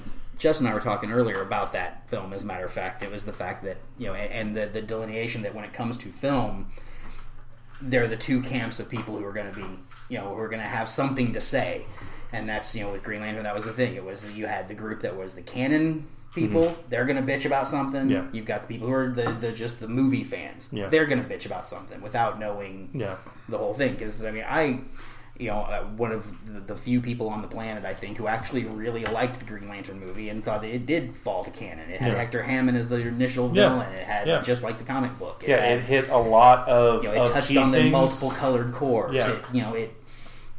It was. I enjoyed it for those aspects. It was those little things that, as a fan of Green Lantern specifically, I really. I thought that their depiction of Parallax could have been better, but the big evil cloud was a bit much. Just as far as like going back to what you were saying, I think Deadpool is going to be. I think it's going to be a fun movie, and I think that it's going to be a really cool palate cleanser for people who are kind of frankly tired of Marvel doing the same old crap over and over and over again with every product that they can put out. So far we've gotten 2 Avengers movies and a bunch of Captain America movies, some Thor, Iron Man, that are functionally the same movie, over and over and over again, where they just sort of switch out plots and increase the amount of destruction that goes on. With the exception of, I think, Captain America, which has been slightly more cerebral than expected, but ultimately still just the same old crap, kind of recycled and redone over and over again. When people go, oh man, you're a fan of comic books, what do you think of the Avengers movie? And I'm like, hey, it really wasn't that big of a deal. It was, they put together a bunch of characters that personally I don't care about, except for the Hulk. I think seeing the Hulk on camera is always cool. Always good. But, would I have put together an Avengers team and made the core central female element the Black Widow? No. I would have tried to find somebody who's on a much higher yield of power scale, because when you have a company like Disney who can put the money in to change the game and to take a female character that deserves to be a $1 billion, I don't want to say product, but you know what I mean. Franchise. Yeah. Just the fact that Marvel consistently says, we don't have a female character that can carry a film, and we don't have a female character that can carry a franchise, so we're not going to do it. And it's like, well, they've announced Captain Marvel now that they're going to try to push, but then again, okay. Nobody has done that. DC's getting ready to do it, right? But nobody has done it before. But the thing is that when you've got, I can waste $500 million money like Disney does. That's not what Disney's in business for. They don't waste $500 million. But the thing is that when you have proof positive that these comic book movies are going to sell come hell or high water. I mean, Marvel's so-called phase system has already proven that it's between a $500 million and $1 billion product every time they do something. Mm-hmm. The idea that they've never bothered to say, we're going to take a female character and we're going to elevate her to the class of a Captain America, a Thor, a Hulk, one of these guys that, that has their own film, We're gonna put the marketing into this. We're gonna make this happen. We're gonna change the game, and we're going to give women a character that, frankly, they've deserved for 80 years. Mm-hmm. And they refuse to do it. And it has nothing to do with changing the game. It has nothing to do with what should be done. It has to do with them saying, well, we don't want to risk the money. And I'm saying it's a no-brainer. The second that this Wonder Woman stuff starts hitting stride and they start showing more photos, and inevitably when we get a trailer, it's going to blow up. The idea that there's a whole film that's going to be driven just by a singular female force is going to completely annihilate everything. This isn't a Disney issue. This isn't a Marvel issue. This is a film issue. Completely. Mm-hmm. It has nothing to do with comic book properties because everybody's taking a shot into the water now. They're starting to throw things out there. But you've seen this in all manner of film. Nobody is selling you a big tent-pole type of movie that is based solely around a female protagonist. Well, but it also does come into the properties of how much did Lucy make? Too. Huh? How much did Lucy make? Oh, Scarlett Johansson? Yeah. I mean, the idea that you can't sell that movie is ridiculous. Well, I agree with you. I agree with you. I'm saying that's not a Marvel or a Disney issue. But my thing is, it's not a DC issue. But it does come down to that to a degree. There's a difference between both properties, between Marvel and DC, in regards to the concept of the characterization of Wonder Woman, who is a established character. This is a member of the Trinity of DC, the three big powerhouses of DC: Superman, Batman, Wonder Woman. Marvel doesn't have that. I can't think off the top of my head of a single Marvel character as just a single female character who has gotten a book that's gotten the same push as a Wonder Woman type character. Definitely not enough of a push to where it could hold a film. If Marvel's going to do a film with a female in the lead, they're going to have to push a character first. Right. DC has been, decades ahead of that with Wonder Woman. Wonder Woman has been a big staple. But you can't tell me that with the success of Scarlett Johansson, of her just being a powerhouse in movies in general, that if they said, okay, we're going to do a Black Widow movie. Well, I think a Black Widow movie would be far more intriguing to watch than having her as a side character in the Avengers. Yes. I mean, when you take the only female character in your entire franchise and you make her so that her job is to pick up after the guys, right? To make sure that Captain America has his shield. Yeah. And she says it. I mean, she says the line. Yeah. And when they give Hawkeye more screen time. When you relegate the only woman that's in your product to the role of basically being, a nanny, right? Then you're doing something wrong. But that's Marvel in general. Well, yeah. If you look at all their properties throughout the years, I mean, even when you looked at the X-Men books, you had Wolverine was the main guy. Mm-hmm. Sure, Storm was there; she had immense amount of power to her, but never got the cover time that Wolverine did. I think that we're glossing over the Marvel properties that have launched on television. There is a completely female-led show on ABC called Peggy Carter. Mm-hmm. Jessica Jones on Netflix. Jessica Jones on Netflix just launched. And I'm 5 issues into Jessica Jones. Yeah, and I'm liking it. And I'm not saying that I dislike the show, but they've managed to put on TV one of the most unlikable characters that you could conceivably imagine. She is beyond tedious. Everything she does in the show is combative towards every other human being, with the exception of Luke Cage. That's the only character that she seems to be fine with, and that's just because he's drilling her on the side. So, everywhere she goes, she is literally a bitch to every single character. Is she not? That's true. She's the most unlikable character you could possibly imagine. She is beyond annoying. But David Tennant's in it. So I'm gonna suffer through it because I have no doubt that David Tennant can save it. But as far as the show goes, I just don't care. Well, and I tried to watch an episode of that Peggy Carter, and I was just like, see, I enjoyed Peggy Carter too. That's one I've liked because it is that whole the foundations of S.H.I.E.L.D. You've got this, so you're starting to see a little bit there, and I do enjoy that one as well. But on the flip side of that, that's where you've got Marvel is actually doing better than DC because we were talking earlier about Supergirl.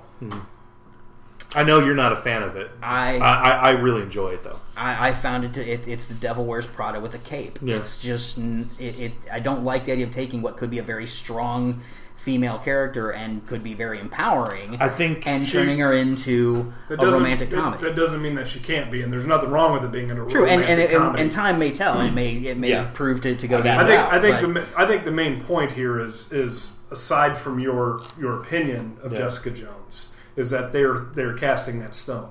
Yeah. We have Supergirl, we have Peggy Carter, we have Jessica Jones. We're going to get a Wonder Woman movie. Yeah. So and those shows are Marvel. being cast, and that's a good thing, especially in the genre that we're talking about, because like I was alluding to, Hollywood has not embraced the female star yet. That's not just a comic book genre thing. That's a big thing. That's a culture thing. That's a social thing. And the fact that comics are dipping their toe into that first... Can you tell me honestly, though, that a powerhouse like Disney couldn't at least spearhead that change? No, I can't tell you that. But I can tell you that Disney is not in the business of losing money. But we're also missing out on that there is a female lead on the way with Marvel as well. They've announced Captain Marvel. This will be a film, a female-led superhero film done by Marvel as well. My only beef with that, though, is it has nothing to do with whoever plays the character or whatever. Right. It's just the character itself. Because the problem with it's a female version of a character that was originally a male. That's the other thing. It's a gender flop on a single character as opposed to a Wonder Woman that has been initially always a female character. It's another Starbuck. But the thing is that with that character, there's a lot of history that, obviously they're going to have to gloss over the whole Rogue, Captain Marvel, or Carol Danvers merger period. They're going to have to change a lot of stuff, and I'm not a huge continuity Nazi. I recognize that film needs to be its own thing, and comics have to be their own thing. But the problem is that when you have a character like Carol Danvers, you are more or less going to have to entirely rebuild her for the film. But Marvel's shown they don't have any problem doing that. Yeah, and that's something that kind of bugs me. But, I'll be more than hyped once, we start seeing stuff about it. But, I just think that, with the launch of Wonder Woman on the DC side, I think that they're going to crush it. And, and I really hope that property gets the TLC that it deserves, so that on opening day it's going to be as big as Superman versus Batman, or anything else that comes out. It deserves to be another $1 billion franchise. And it's about time that there was one. Agreed. Yeah, and I think we can all agree on that. I don't know that it will be, because that is the holy trinity, as Skip said. But Wonder Woman's not as big as Superman or Batman. Yeah, but she is still just as recognizable. Exactly. Yeah, and I think the thing you got to also keep in mind is that yes, we are seeing all of these Marvel TV iterations start showing up with female leads, and yes, there is Miss Marvel that'll be coming out, but right after the initial release of the Avengers 2 movie, Age of Ultron, there was a lot of flack, especially during the interview process, about the fact that Scarlett Johansson's character didn't have a bigger central theme to the story. She was like you said, playing the part of the nanny, and the interview process with her away from it wasn't where do you feel like your power center is with these guys, or where do you fit into where does Scarlett Johansson see Black Widow in the organization? It was your hair curly enough? where did your breasts pop out? Did you have a costume mistake? Yeah. And it got to the point where even her co-stars were complaining about the series of questions and interviews, and I see that a lot of the whole misogynistic aspect of because let's be frank, yes, Disney grabbed Marvel, and yes, they are two separate entities, but Disney's already taken the steps towards making princesses in movies that don't need. That's why Frozen is so huge. Yeah. It's such a beloved film, even though I really don't like it that much. But it is a beloved film by so many women, and they show it to their daughters. So they're like, you don't need the guy. We took care of it ourselves. Yeah, it's empowering. And they could have done that, or at least put something into that with Black Widow, and it fell short. Yeah. Well, but that kind of falls in with what Justin was saying too. I think that's across the board film. Another issue there is those Avengers movies are just juggernauts, and Man of Steel had the same problem. When Robert Downey Jr. is in your movie, that's the star. Yeah, you don't have a choice. Right. Man of Steel, they brought in Russell Crowe to be a talking spaceship. Yeah. And then they filmed him, and they're like, Russell Crowe probably needs to be more than a talking spaceship. Yeah. Because he's unbelievable. And so they had to put more Russell Crowe into the movie. Right. That's how it felt to me anyway. So the Avengers movies, because they're an ensemble, and because Chris Evans has come so much into his own, he's good at what he does. Everybody needs screen time, but it's always going to come back to Robert Downey Jr. Right. He's the star of the show. And he was where this the whole Marvel franchise started with Iron Man. Yes, that was the first movie of the Marvel. And that's the only reason I care about those characters. Not to mention is that the Marvel or the Iron Man character is the singular force that keeps creating more and more problems for everyone else in the entire Marvel universe. Yeah. Is that if you remove him, you just kill him. You walk up, put a bullet in his skull, and go, well, you know what? You're done. Then instantaneously, most of the world, pretty good. Well, yeah, Tony Stark's hubris knows no bounds. Yeah. Then you can't make the movies anymore, though. Well, Hey, since we're talking about television and movies and comics, the TV stuff that's going on, all of it. We've touched on Supergirl and Daredevil and Jessica Jones, and we've touched on... we haven't really touched on Arrow or Green Arrow, Gotham, or Flash.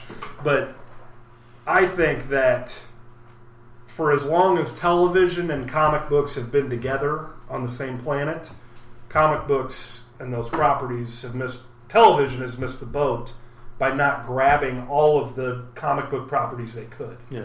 And this boom, this golden age of television, which we've talked about before on the podcast, this boom and everything it's really nice to see comics get the treatment because the structure of them translates so well to television. Yeah. But they tried it before with the 60s with Batman. That's the thing. It was fundamentally fun at the time. I understand. But it became stale, and that killed the property for a long time in the 70s with ISIS what and Shazam and Hulk. What Jonesy's saying, though, is that in context of the huge what he calls the golden age of television going on right now, is that it is a renaissance of storytelling. It is a renaissance of people saying this works, this doesn't work, and comic books just work. Well, it's the difference, like we were saying with comic books in general, between the Silver Age versus the Bronze Age and on.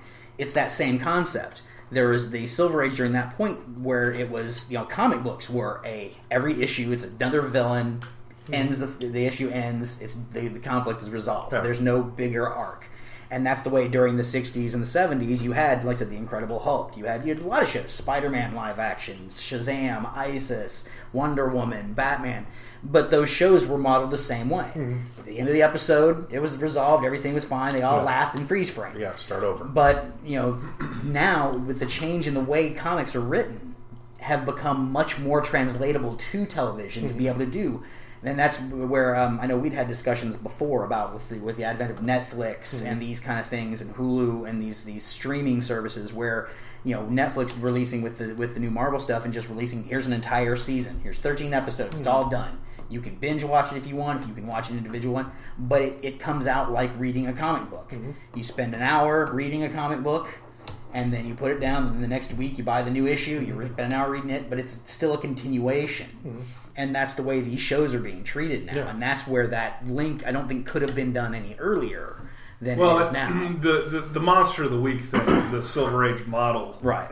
That still works on television. Agreed. There's still lots of shows that are immensely popular that Agreed. can tell stories that way. But I think it's awesome that we're getting Supergirl. And Daredevil was phenomenal. It was outstanding, in my opinion. I love it. I did like it. I think Daredevil had a lot of bad envy in it. I mean, not just necessarily from lighting choices to cinematography to costume design. Everything in it screamed Nolan Batman. To this, I still even Nolan Batman. I'm sorry. There was just one scene in Alone that Daredevil, I think, has put leaps and bounds above every other property. Second episode, yeah. That second episode, that 2.5 minute fight scene in the hallway where you see him tired, and bring it out, and that was the most realistic fight scene I've ever seen. Really cool. I give him that, but there's still a lot of bad envy in those episodes, and that's fine for me. I love the Batman. Yeah, but the thing is that if you say that, what you get is. And it's like, dude, just watch the show. You can tell they ripped off Nolan's Batman time and time again. I don't put that on the actor. I think that the guy who played Daredevil was fantastic. I think the cast was great. I thought Foggy, I wanted to punch the hell out of him every time he was on camera. I was like, you're not funny, you're not endearing, just go to hell. And but like I was fine. It's an instrumental character in the comic book too. And I was fine with that. I was like, okay, cool. When everything was said and done, I was like, yeah, okay. Vincent D'Onofrio proves yet again that he plays a very excellent psycho. I don't want to ever be anywhere near him. Oh yeah. But he was great. When the show was over, I could honestly say I really thoroughly enjoyed the hell out of the show. But when people were like, yeah, well, what did you think about it? And I was like, yeah, there's a lot of bad envy in it. The Marvel people were like, and I'm like, shut up. I think as far as the cinematography to it, sure. I think you're dead on that. There is the visualization, the style of it was very much a Nolan. But, character wise, I don't see as much. I mean, with character-wise, because no. I mean, you're talking about a blind guy with the power to see, which is arguably the dumbest superpower that you could ever have. The whole lot you said one earlier was, you can't keep saying the outlier. Well, as long as I keep throwing arguably in, it's fine. But the thing is that when you're blind and your power is as you can see, that makes you normal. That doesn't make you superhuman. That makes you normal. But the difference between what I see as far as Nolan's Batman versus the Marvel Daredevil show, the difference is the realism involved in it. Yeah. Even though, Batman, you never saw Batman get tired. You never saw Batman get his ass kicked. You never saw him afterwards bleeding and going to work the next day with bruises and cuts and abrasions. Yeah. Daredevil gave you that. It was a very realistic, I can agree in that with regard. That. And I think that's the one difference where it wasn't so much bat envy to me. It was much more. No, yeah, I can agree with that. But as far as the like we were saying, the cinematography, the lighting, the set design, so much stuff about it to me was just like, wow, this is so much Batman. But aside from that, when you get into stuff like what you were talking about, Arrow and the Flash and those kinds of new, back when Smallville came out, we were all enthralled. I mean, I don't know about you guys, but I wasn't. I got into it late. I watched an episode where the villain was a bug creature that drove a bug that listened to Papa Roach, and I shut off the television and never watched another episode. And I think that was like the second episode. I got about 3 seasons in. Yeah, and I always enjoyed the show. I watched it all. I didn't get in until and the thing was that it used to be that when Smallville came on, everybody split up. Everybody went their separate ways. We'd watch the episode, then we'd all get back together and be like, "Oh, what'd you think?" Da da da da. And for what it was, a CW show or WB show at the time, it was fine because it was was giving Smallville the, One Tree Hill treatment, or your typical. It was very 90s drama, but it started adding in elements of a superhero that we hadn't seen before. Yeah, and it just got. I'm sorry, but it got so. The whole thing got so old with it. Just bang Lana Lang and get it over with. God, that got old. Yeah. Matt Damon did. Matt Damon. But yeah, the thing is that Smallville kind of got that ball rolling, and then years later when it fell apart and they ended it, and then they were like, hey, we're going to come out with Arrow. We couldn't do Batman, so we're going to do Arrow. And then they did Arrow, and then they were like, hey, you know what? Let's throw in everything from Batman into Arrow. And Arrow, it was like, first of all, Green Arrow has his own mythology that has nothing to do with the Batman stuff. Well, the thing is... But then they were like, you know what? The Batman stuff's so much better than the Green Arrow stuff. So we're just going to do all that. Well, no, what they did is they went with the New 52 version of Green Arrow. Which, the original Oliver Queen, that was the fun... He wasn't just... I mean, he was, intelligent. He was, martial artist. At times on par with Batman described. But he was also fun-loving. He was he was a lot more enjoyable of a character. When they did the New 52 version of Green Arrow, it became younger, broody, darker. Everything has to do with the Yakuza for some reason in the comic book. But and it's like they went with that version.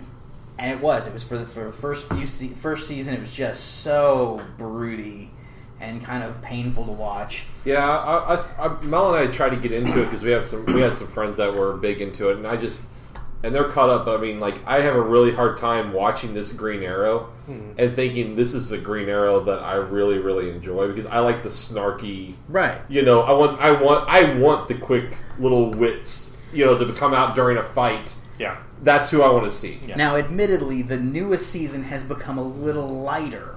And a lot of that, I think, has to do with Brandon Routh coming in as the Atom. He has been terrific and brought a lot of humor to the show that's been much needed. Superman Returns, Brandon Routh? Yes. Yeah. He is the Atom now. Yeah. Oh, very nice. Which would have been so much cooler if they would have brought him in as Superman. Yeah. And just been like, hey, Green Arrow, here's some laser eyes. But now they're talking about bringing Marcus Space from Smallville. Yeah, which would be cool. As Superman. With Arrow, I have a hard time really getting into the show. I've tried. I have a friend of mine. She really enjoys it, and she's kind of talked it up to me. And I was just like, okay, cool. I'll come back. I'll give it another shot.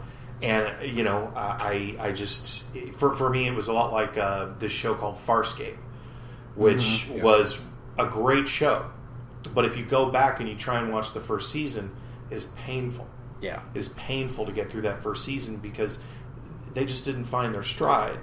And, and it was the same way with Arrow. I watched it and I was like, God damn it, this is so bad. But whereas The Flash... Well, that's the one thing The Flash came out just guns blazing. It's hit every episode. It's been fantastic. Arrow was the springboard to allow for Flash. And now the next one, that Legends of DC, looks to be great. Yeah, that looks really fun. So, the one thing I wanted to say while we're still talking about television was DC has really swung and missed on the not combining their universes. Yeah. So that's where Marvel has knocked it out of the ballpark. Well, Marvel's done a great job of filling in the gaps between the films. But everything happens in the same universe. Right. Right? So they make reference to the first Avengers event in Daredevil. Right. And Agents of S.H.I.E.L.D. is just Jessica there. Jones has made mention of the Avengers.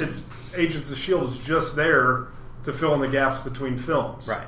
DC is going to do a Flash movie. Right. That has nothing to do with the television show. Well, and they've touched on that because that's been a big point of contention a lot of people have had. And what I found interesting is there have been a lot of allusions to, because with DC you've got the whole multiverse. Sure. And that's the thing. And that's kind of the direction they're looking at taking between film and TV. And they've actually even have said at one point that, okay, the television is a whole separate universe from the films. It's different universal versions. The comment has been made. Now, this could be pure speculation. Nothing could come from this. It could be a huge thing. But there has been the comment has been made that because of their being in separate universes doesn't mean they won't cross. So, which kind of alludes to the concept of one of like the big Crisis type of things, Crisis on Infinite Earths kind of a thing. Well, that Which would if something be, like that were to happen in film, that would be smart. Amazing. But I would say Since since you're packaging it for mass consumption, right? You should have taken that Marvel model and said everything is in the same bucket. This Flash exists where this Man of Steel exists. I completely agree. And everything. My only kind of thing with that is that if you asked, hey, do you think that this kid playing the Flash or this kid playing Arrow can hold a film? Do you think that they're going to walk on camera with Ben Affleck and Henry Cavill and be able to, fill up those tights like they do? I think no way in hell. I think Grant Gustin could actually probably pull it off. I don't think I have they no need. idea who that is. I don't think. I think he could do it. See, my only thing is that with the suit design, I'm okay with it on the TV show. Right. But if you brought that into a movie, I'd slap you in the head and go home, get a real suit. You're in the big leagues now. I don't think they need to. I think all of these characters, the Flash and especially Aquaman, these things do not need movies. Mm-hmm. I think DC's maybe biting off more than they can chew.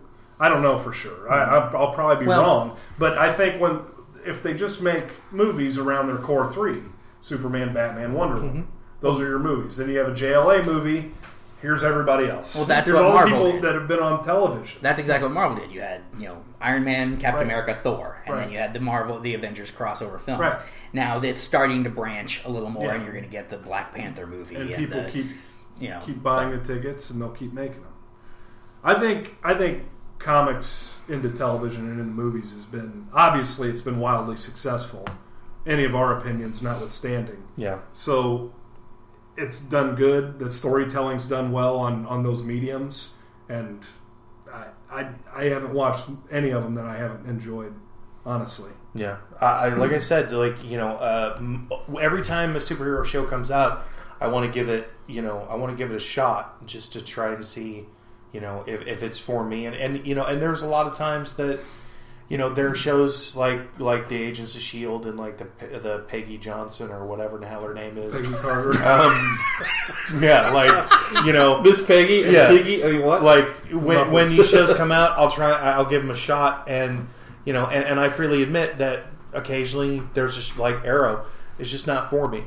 It's not my style of show. What do you think of Constantine? I only saw 2 episodes, but I really, really, really wish that they would have given that show a chance because I felt I saw the whole season. It was great. I loved it. Yeah, I really felt like they just went to the wrong network. Yeah, I really felt like that if they would have given them another season, that the show would have really found its stride, and I think that it would have been a. Well, they're going to give it another hack. Now they're going to bring him back as cameos, and if it goes over as well, right? Well, they did in the last episode. Then they're going, then they're going to give it another hack at it. But they're waiting to see if the test audience will approve of them. Yeah. Right. And the thing is I and that episode got some of the best ratings that it has gotten in a long time. Yeah. So. And I thought just the idea of bringing Constantine in was a great idea. I love the character. Anytime you have a character on national, syndicated, network television, and his comic book was called Hellblazer, I'm okay with that. That's kind of a leap forward, because now anybody who said, what's this John Constantine all about? Tappy, tap, tap, tap. Oh, Hellblazer. Well, goodness, we'll probably not tell the Bridge Club about enjoying this show.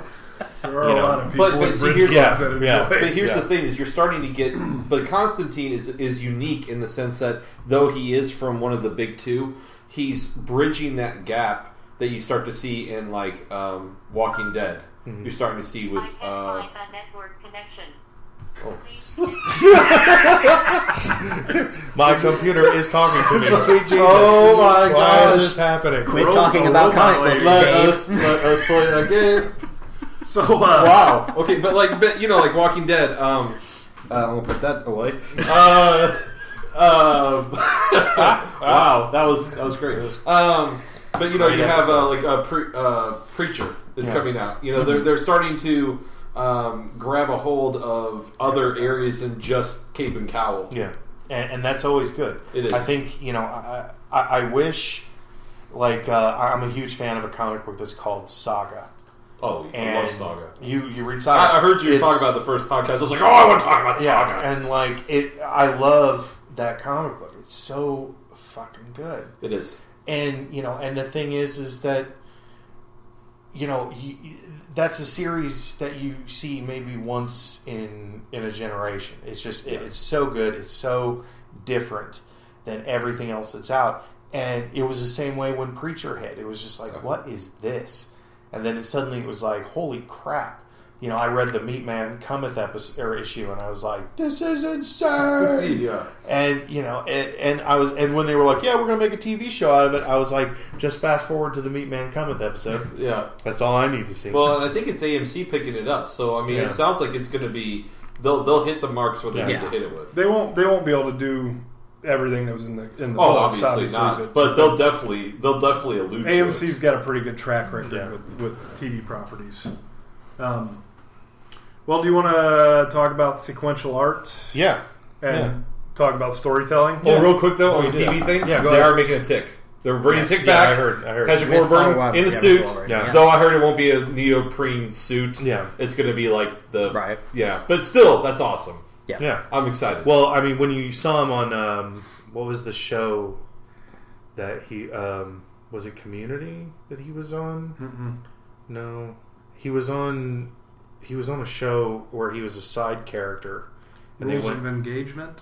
No, he was a side character, and I think that he was in a homosexual relationship with Worf. Ted 2. Yeah, Ted 2. Yeah, Ted the movie 2. Ted 2. Oh yeah. my god! They're at the comic book convention. They went to the comic book convention. His boyfriend's dressed as Worf, and Yeah, he's in it's a so costume, funny. like beating up nerds. It's the nerds are running after him. I mean, like they're hauling and ass just at him, bounce off him, and they just boom, just fly off, and he's just like, "The hell was that?" And it's just like, "Oh my god!" So good. I have to say, I did love the live action series. Yeah, I did too. It was when he fantastic. did that whole "I am the man of La Mancha" speech with the shaving cream goatee, I was like, God, this is so good. Anyway, sorry. I had to So, throw that in. sequential art, Yes. which is the storytelling of comics, and you know, and being somebody who draws myself, I like when I was young, being a comic book artist was what I wanted to do, and I mean, there's so much technical crap that you can get bogged down in, but I mean, what it really boils down to is, you know, artists like Jim Lee, like J. Scott Campbell, like Michael Turner, who has passed away. Even going to old school, you know, guys that are often lamented now, like your Rob Liefelds. You know, these guys really innovated a whole new style of telling a story via sequential art that you can go back and you can look at an Eisner and you can go, okay, this is the master class. Like this is the real deal. Here's a dude who will put 20 frames in a piece on a page and tell a story that if Jim Lee had that same page, he would need 6 pages to tell that same thing that Will Eisner can do in just one. And that's the difference between the old school and the new school. But the new school has so much more cinematography involved. You know, it's so much bigger. It's so much crisper. There's, you know, the computer colorists today are absolutely phenomenal at what they do. And, you know, every year when you see new comics coming out, I mean, I remember when the Sinestro War began. And what they started doing, remember when they started using those new effects in Photoshop to have the swirly light bits all over the place and like dodge and burn and stuff. Yeah, and it was like, holy crap, that's amazing. Yeah. That is so incredible. Like, you know, and then of course what was it, 6 months later, I was like, yeah, I wonder what that tool is. And I looked it up, and sure as hell, yeah, you just download it, put it in, and then I'm just sitting there on my computer going, woo, just drawing squiggly lines everywhere, and like, it's light, But the thing about sequential storytelling is that it is arguably the oldest form of storytelling, period. Yes. Because, I mean, you can go all the way back to cave paintings and things like that, which just shows that there is obviously longevity in the art form. But even when you go fast forward to political comics, and, your comic book strips that were in newspapers, and eventually the comic book itself, that style of art, even in the 60s with the pop art movement, where, who was the white-haired artist? What the hell is that? Andy Warhol. Yeah, when he started producing stuff that was based on comic book art, and I mean, its appeal is universal. Its form is beyond. It's so utilitarian, but at the same time, you can do so much more when it comes to storytelling via sequential, or than you can do with film or with television. Because the one thing that sequential art has is the ability to watch a character internalize that film and television just doesn't do. Right. And and when it does, what you get is Scrubs, which I love. Scrubs was one of my favorite shows. I loved hearing JD internalize all the time. He made me laugh. But in more contemporary shows, that's an element that's just completely gone. Whereas in comic books, a character can digress in huge ways, and you can learn tons of vital information, very, very quickly and very succinctly, so that by the end of a first issue, you can really feel like you know the character. Yeah. And that's something that in television is extremely hard. I think Mr. Robot succeeded in doing the same thing somehow. But even Mr. Robot did use some internal dialogue, know. But the idea of... But the theme of Mr. Robot fitted. So that's because it was playing off of his insanity, basically. The advantage of the comic book medium and being able to internalize like that is something that's not available anywhere else. I mean, you can do it in novels or short stories or whatever.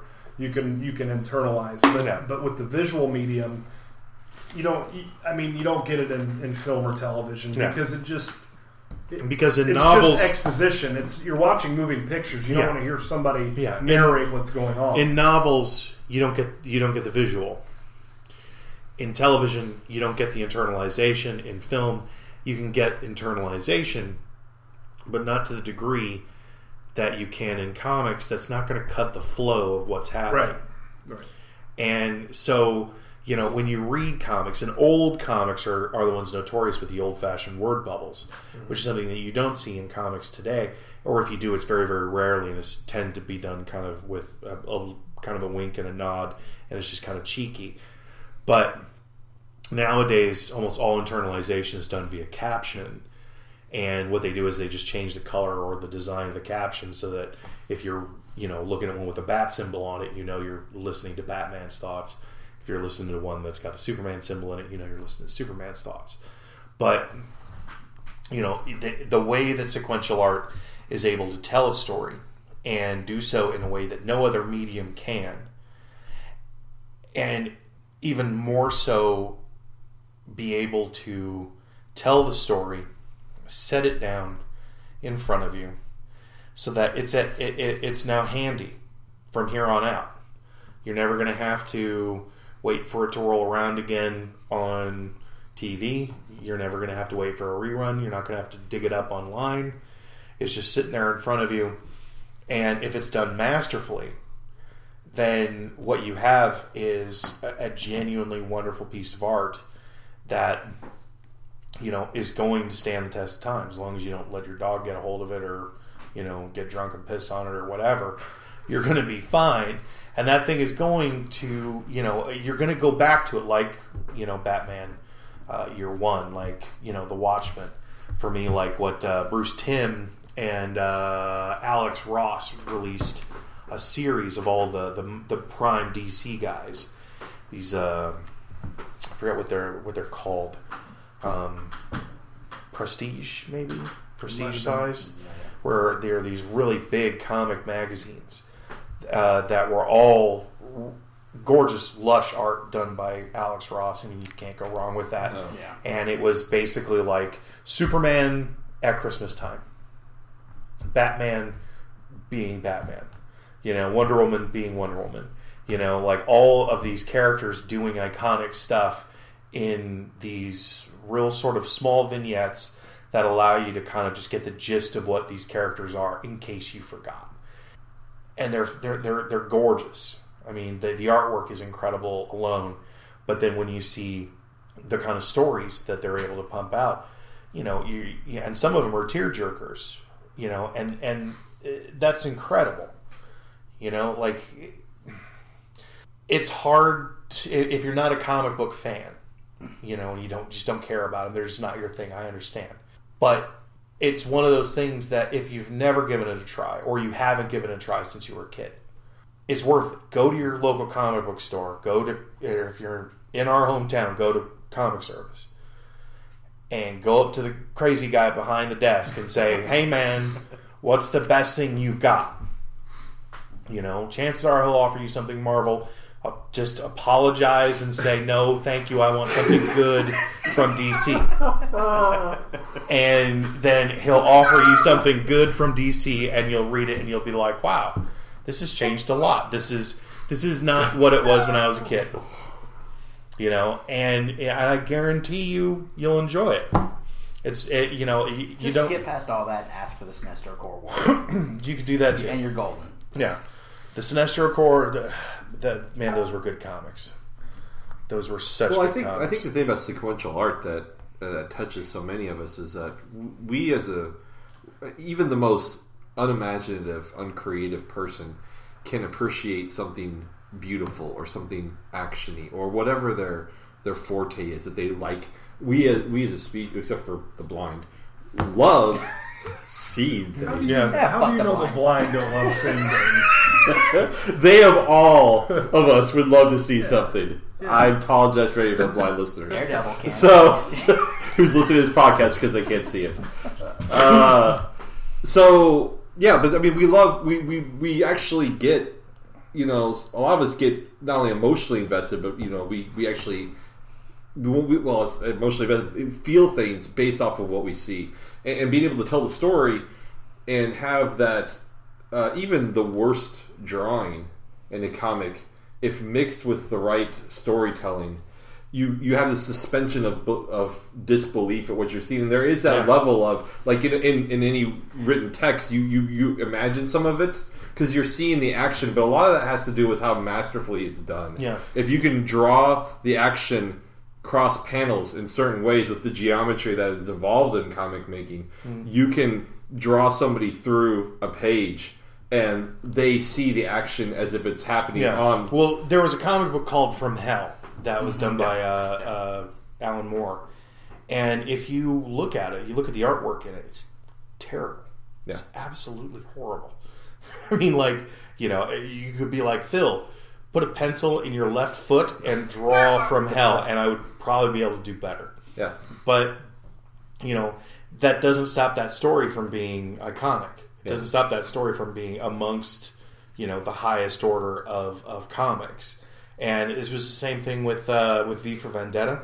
Sin City. Sin City. If you hold Sin City up against any Alex Ross on his worst day, it looks like, looks like a fifth grader drew it. The difference, though, between Sin City was that the way that Frank Miller put Sin City together in that sort of positive, negative, positive sort of design by you just using a singular color as a focal point. Right. It was something that you had, because we'd seen black and white comics before, But what you hadn't seen was someone use black and white in the same way. I mean, when you get to the end of Yellow Bastard, that's still one of the most just gut-wrenching endings to any comic I've ever read.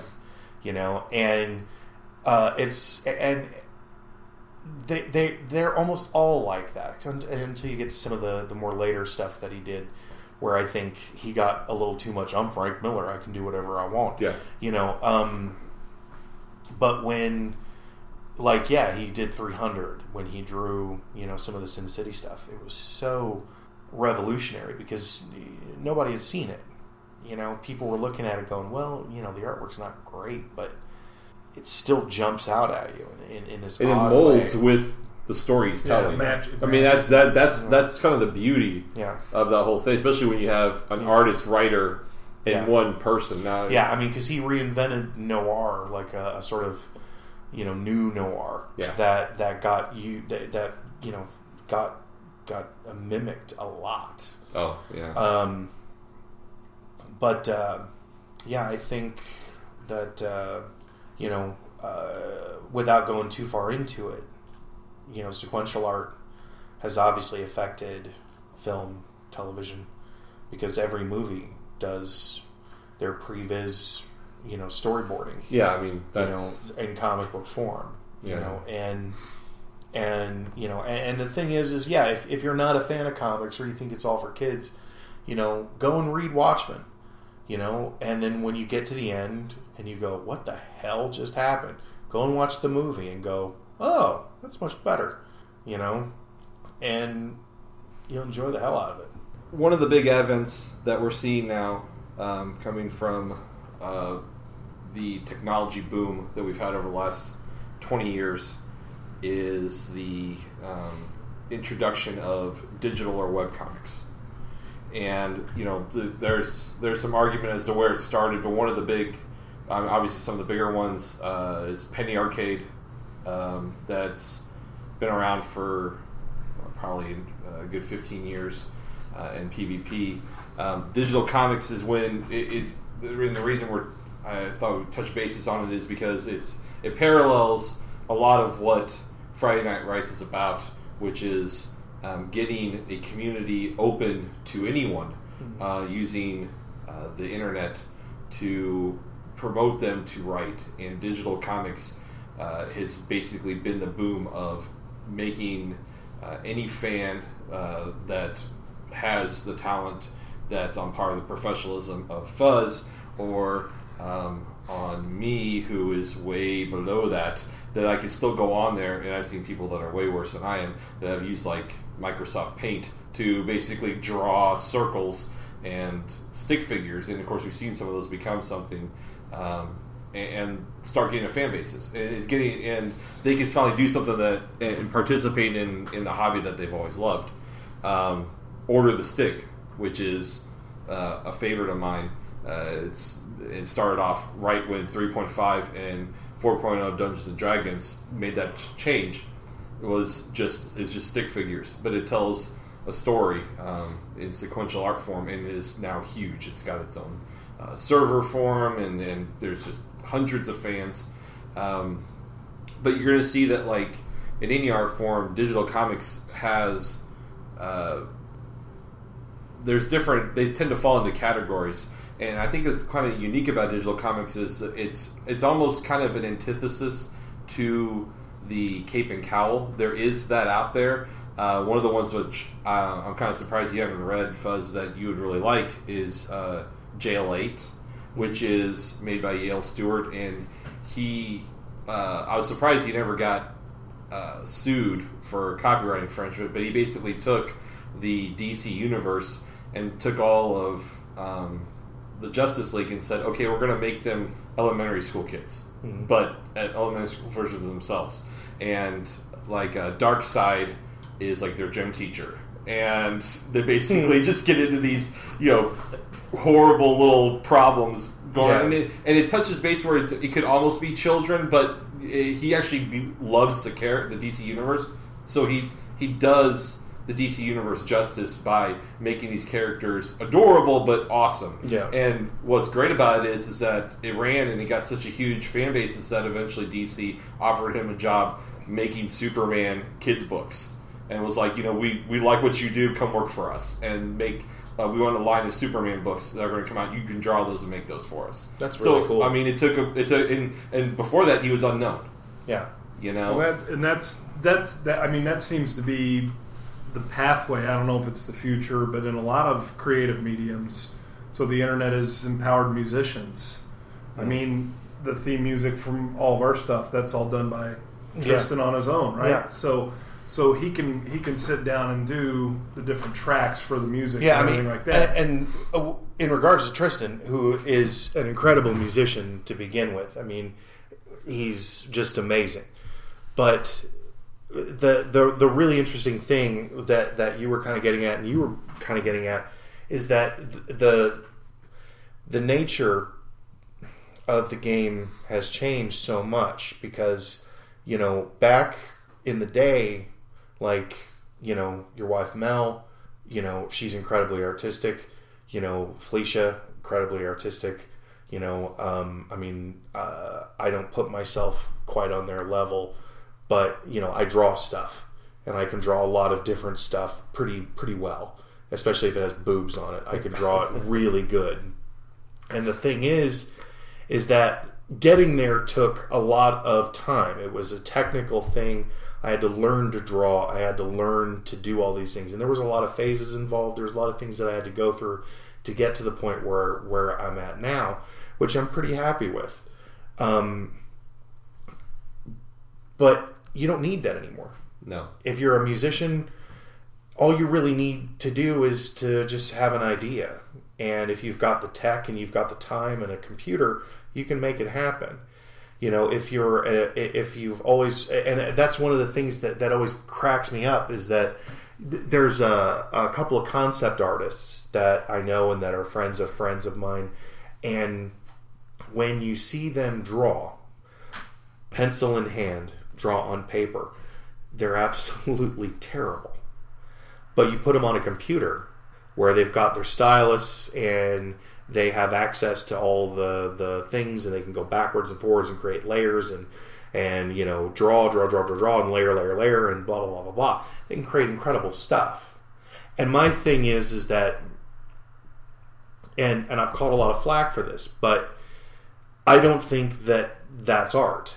I don't diminish what they do. But, over years and years and years, I've learned techniques as to how to, cook a burger without, burning it. And it's no different.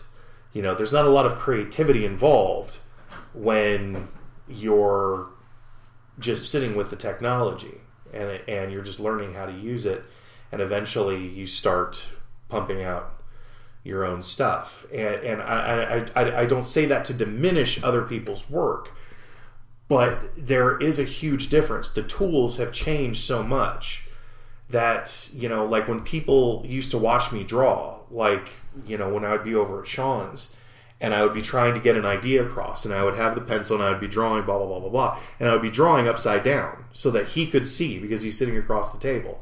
And I'd be drawing upside down and he'd be like, Jesus Christ, dude. You just drew this upside down and you didn't erase anything. And I'm like, that's because over the years I've learned to not make mistakes. Like that's part of the thing. When you see people using Photoshop, it's this constant, take away, put in, and they're constantly going back and forth, back and forth, back and forth. And that is a trainable skill.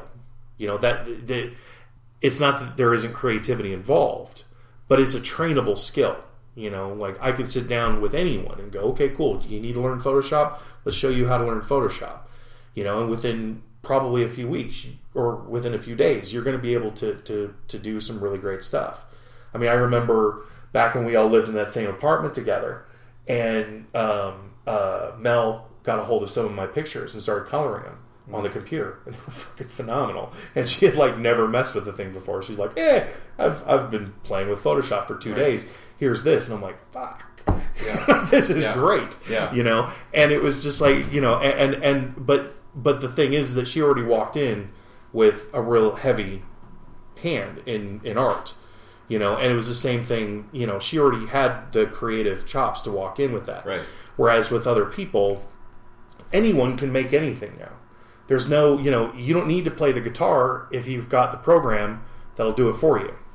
And all you're doing is just pick the notes. And I think that I think right now with the digital age being the way it is, there is you're kind of hitting on something that has been a controversy in webcomics, which is there is, and you probably see this even though we don't. I know you guys don't promote this. A lot of what you do actually think is great as a community, and I've seen it in other, say, webcomic communities that have gotten a lot of flack, is that you guys are always positive. Mm-hmm. Other webcomic communities that are really negative about people coming in. They say, oh, we're really welcoming and everyone's really going to like your stuff. Yeah.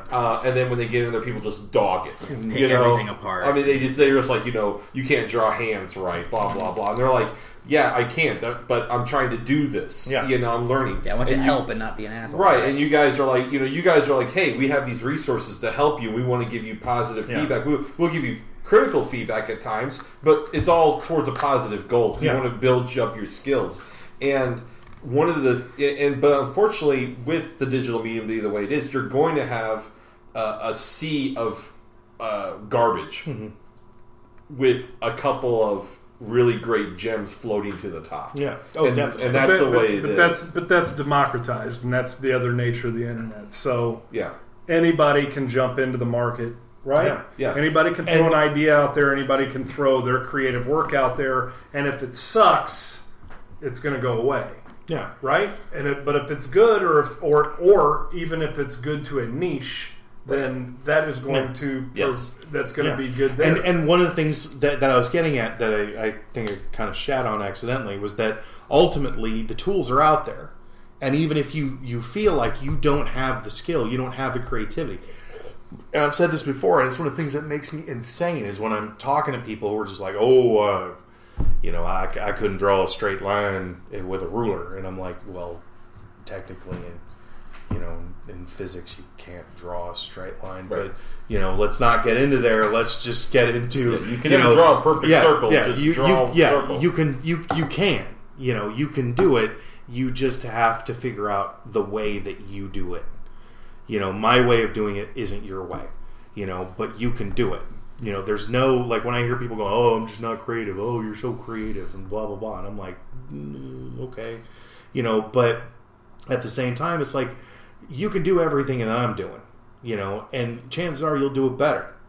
All you need to do is just focus, and put the time and effort. I mean, like anything else, it's a muscle that you're going to flex. Yeah. I mean, I remember, after several years after I moved, I wanted to try to start practicing drawing people, because that was one of the things that I could never really do well, and.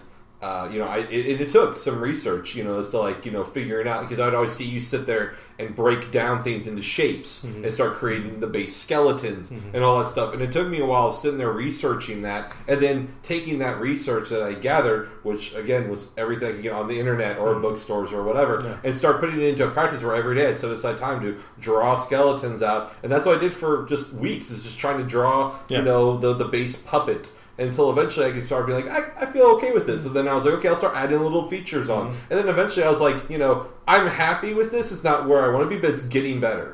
And, and I think the problem is you have people that say, like you said, that say, I can never do that. Well, I didn't do this overnight. I just didn't pump out an Alex Ross or a Jim Lee. Yeah. The first time out. Yeah, and it's the same thing with writing. It's the same thing with anything. Is that if you sit down and you're going to put effort towards, doing whatever it is that you're going to do, and you sit down, you do it, and your first thing sucks. Well, hey, guess what? Welcome to Earth. That's the way it is. Nobody's picking up a pencil and immediately drawing a Michelangelo. Yeah, it's not. Yeah. I mean, you're just not going to do it. But that's the nature of the thing. People go, well, I'm going to see if I'm good at this. And then when they realize, oh, I'm not. And they're like, well, I'm not going to do that anymore. Yeah. And, with so many things now, especially with the net, there's just this stupid, huge wealth of programs, apps, all kinds of things that will do the hard work for you. It's like listening to you guys, and Sean, when you're going back and forth about web design stuff, and you're like, oh yeah, there's this program that you can go and just dump all your stuff in and write the code on here, and I'm like, oh, what the hell? But there's all kinds of stuff that allows them to go from point A to point C without needing point B because they've got stuff that's doing it, and that stuff is out there and it's available for everyone and anyone to develop with. And if you've got the time and you got the effort and maybe a little bit of cash backing you up, you can get all this stuff. You don't need to, like Jonesy threw some stuff at me a couple weeks ago about they were basically like templates for like how to hit story beats, all kinds of different, and there were tons of them. And basically, like I looked over one of them and I was like, man, I wish I had this 15 years ago. Yeah. Like I would have been able to get so much more done, and you see all these new things and it's all out there, especially with like, these web comics and stuff, is that, like you don't necessarily have to be able to draw to do a web comic. You don't necessarily have to be able to carry any kind of long-winded narrative to do a web comic or to do a web series or to do what we do on Friday Night Writes. Most, like there's been times, one of the stories I posted on Friday Night Writes was like 760 words. That's like, that's the literary equivalent of a fart, like it is. But trust me, when I work at a college, and when I hear these kids come in and say, oh man, I've got to write a 1,200 word report, they're sweating bullets. Mm-hmm. And and this is not, and I don't, I was like, back in the day we used to write uphill backwards in the snow. But when I went to college, get off my lawn, Why'd you look at me? We're all like, oh, Skip, you remember that? Sorry, Skip. You remember those stuff? But when I had to write a term paper at the end of a class, it was 25 pages. Mm-hmm. They were like, they want a thesis. Yeah. That was the end result. And, these kids are sweating 2,500 words. Yeah. And I'm like, but I think a lot of it is because, so like you said, there is that tool. There are the beauty of where we're at now in with the internet is that there's so many tools and utilities and services that we can use to help make things easier. Mm-hmm. But once you get the ball rolling, you really need to take some time to look at, like, you don't, just because you do something doesn't mean you become a master at it. No one's ever really, there's very few people in the world you can say are master at anything. Mm-hmm. And even those people that are masters will say, I'm never really perfect. Yeah. I can always learn. I'm always learning. Yeah, Skip threw out, in the Lost episode, he threw out the old adage that, you don't really ever finish a piece of art, you just abandon it. And that's true. Like even with a lot of the stuff that I do, like I'll approach it with a specific goal in mind. I'll do it. I get done with it. I put it away.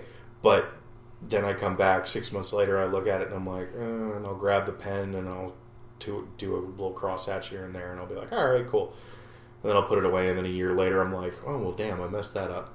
And let me go in and fix that real quick, and so like, and it's true. And you'll do that for the rest of your life. And it's true, and I think that, one of the things, especially with Friday Night Writes, one of the things that, that I think that we've succeeded at, has been that the core crew of us that are going out of our way, on a regular or at least semi-regular basis to pump out new work, is that we've done our best to take the tools at hand and